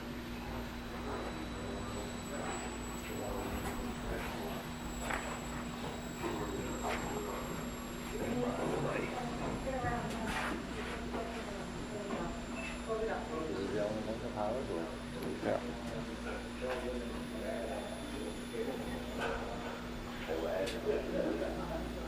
And notice they're not, perfectly straight lines. They're indents that are also polished.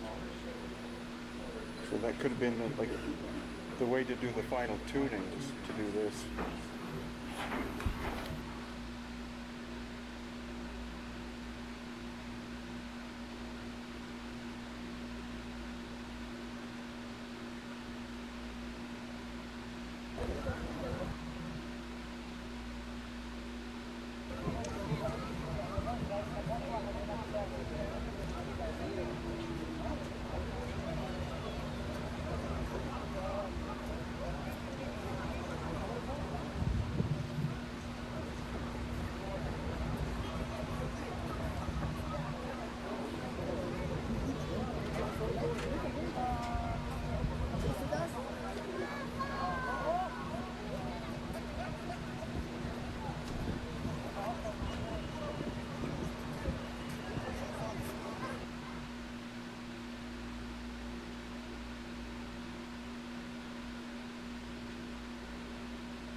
let me summarize the findings for you. Climate change is crap, and nobody knew what they were talking about. Yeah. How does that help? Does that help? So this is going to surprise a lot of people. There's more ice now at the Antarctica than there was 5 years ago. Oh, that's an inconvenient truth. So here's a friend of the show. We've had him on, Tony Heller. He's a he's a scientist heretic because he tells you a counter-narrative to what you're being told by the corporate news. And all I know is that the corporate news has lied about every major important thing in my life. COVID, 9/11, Iraq, Afghanistan, Syria, Libya, Ukraine, Russiagate. There isn't a thing that they haven't lied about in my lifetime. Vietnam. So he found newspaper articles from like 60, 70 years ago, and he's quoting them. He said, it was noted by climatologists that the Earth began a cooling period about the 15th century. It was not until about 1890 that the Earth warmed up significantly, and during a period of little more than 50 years, until about 1945, crops became more abundant and the world's population more than doubled. After about 1949, the cooling was noticeable again. Alexander noted that the total drop since the 1940s has been about 2.7 degrees. So, why do I show you this? Well, there's a new report. Colin Rudd caught this. Antarctica reverses trend and gains ice for the first time in decades, according to a new study published by the Science China Earth Sciences. Researchers say from 2021 to 2023, the Antarctic ice sheet saw a record-breaking mass gain. Record-breaking mass gain of ice in Antarctica.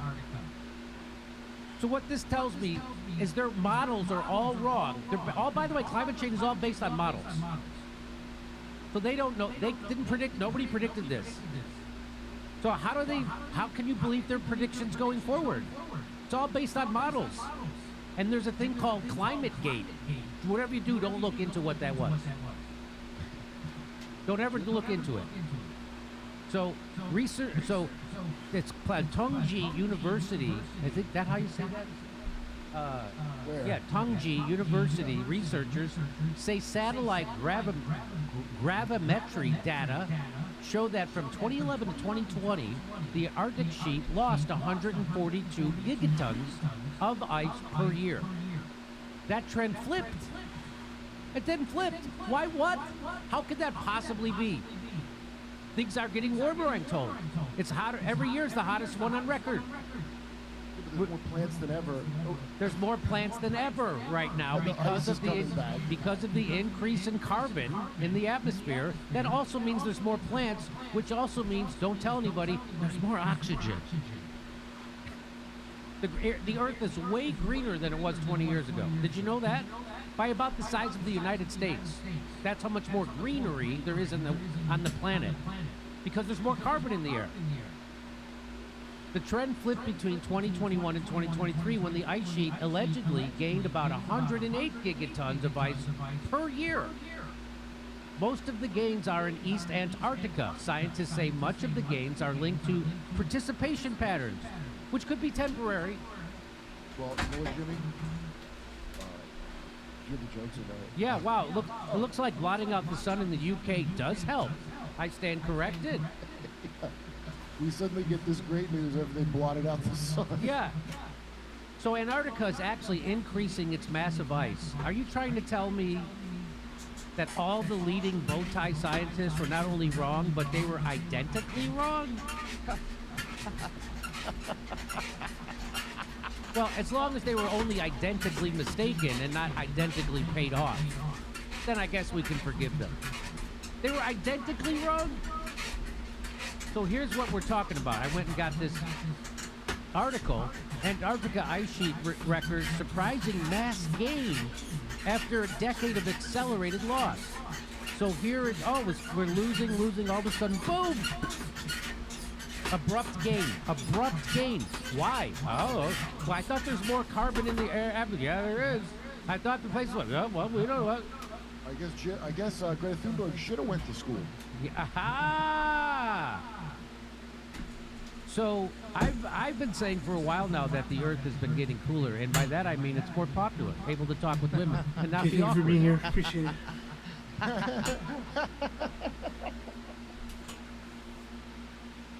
A comprehensive new study reveals that the Antarctic ice sheet experienced unexpected mass gains between 2021 and 2023, temporarily reversing a 2-decade trend of accelerating ice loss that has been contributing significantly to global sea level rise. Isn't it funny that they all say that global sea level's rising, yet John Kerry, the people who tell me about it, keep buying beachfront property. Jeff Bezos, Mark Zuckerberg, Al Gore, Barack Obama bought 2 beachside properties. Same thing with John Kerry.